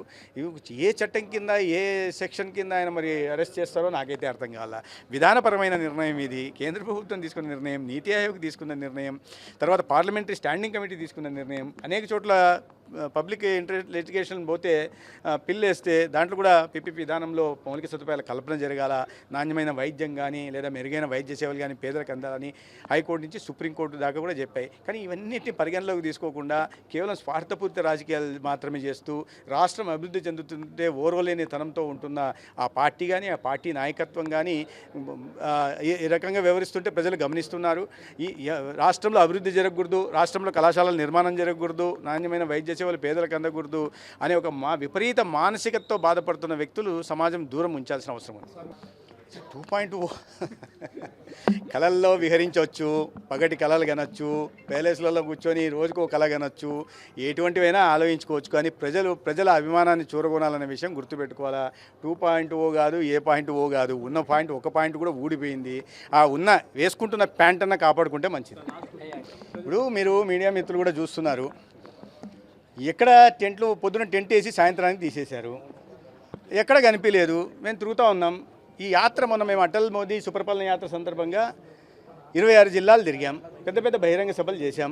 ప్రతి సభలో కూడా 5 నుంచి 6 వేల మంది ఉంటే ప్రతి చోట నేను అడిగాను, మీలో ఎవరైనా ఒక్కరన్నా సంతకం పెట్టారా అని. ఒక్కరూ పెట్టామని చెప్పలేదు. అదే సందర్భంగా యాత్ర జరుగుతున్న సందర్భంగా దారి వెంబడి విద్యార్థులు కనిపిస్తే మాట్లాడే వాళ్ళం, లేదా అటల్ బిహారీ వాజ్పేయి గారి గొప్పతనం గురించి, వారి దేశానికి చేసిన సేవల గురించి చెప్పే క్రమంలో చివరిలో ఇది కూడా అడిగేవాళ్ళం. విద్యార్థులను అడిగేవాళ్ళం, కళాశాలల్లో అడిగేవాళ్ళం, డాక్టర్లు కలిస్తే అడిగేవాళ్ళం, కోర్టు దగ్గర అడ్వకేట్లు కలిస్తే అడిగేవాళ్ళం, లేదా ఇతర రాజకీయ పార్టీకి సంబంధించిన వాళ్ళు కలిస్తే అడిగేవాళ్ళం. పట్టణాల్లో అడిగాం, గ్రామాల్లో అడిగాం, కళాశాలల్లో అడిగాం, పాఠశాలల్లో అడిగాం, పేదలను అడిగాం, డబ్బులున్న వాళ్ళని అడిగాం. ఎవరు కూడా మేము ఎక్కడ సంతకం పెట్టలేదు. దేని గురించి ఇది సంతకాలు పెట్టించుకుంటున్నారు అనే విధం మాట్లాడుతున్నారు. ఈ రాష్ట్ర జనాభాలో మీరు 20% మాకు సంతకాలు పెట్టారంటున్నారు. ఎక్కడ చూసినా మాకు 0.2% కూడా పెట్టిన దాఖలాలు లేవు. దాన్ని బట్టి అర్థం చేసుకోవాలా. వీళ్ళే కూర్చొని ఏదో కొన్ని సంతకాలు పెట్టి ఉంటారు, కుడి చేత్తో కొన్ని, ఎడం చేత్తో కొన్ని. మరి ఎవరు చూసినా మేము పెట్టలేదు అంటున్నారు. మరి వీళ్ళేమో పెట్టాలంటున్నారు. ఎవరు పెట్టారు? పెట్టిన దాఖలాలు లేవు. మరి వారికి ఏమైనా తెలియకుండా వారు కొత్తగా ప్రేతాత్మల్ని, భూత ప్రేతాలని, ఆత్మల్ని పెంచుతున్నారా? వాటి సంతకాలు పెట్టిస్తున్నారా? మరి జగన్మోహన్ రెడ్డి గారు సమాధానం చెప్పాలి. వార్తలు ముగించే ముందు ముఖ్యాంశాలు మరోసారి. ప్రపంచ దేశాలకు భారతీయ సంస్కృతి ఆదర్శం. తిరుపతి జాతీయ సంస్కృత విశ్వవిద్యాలయంలో భారతీయ విజ్ఞాన సమ్మేళన ప్రదర్శనను సందర్శించిన మంత్రి సత్యకుమార్. డిసెంబర్ 30 నుండి జనవరి 8వ తేదీ వరకు వైకుంఠ ద్వార దర్శనాలకు విస్తృత ఏర్పాట్లు. దర్శన క్యూ లైన్లను అధికారులతో కలిసి తనిఖీ చేసిన టీటీడీ అదనపు ఈవో వెంకయ్య చౌదరి.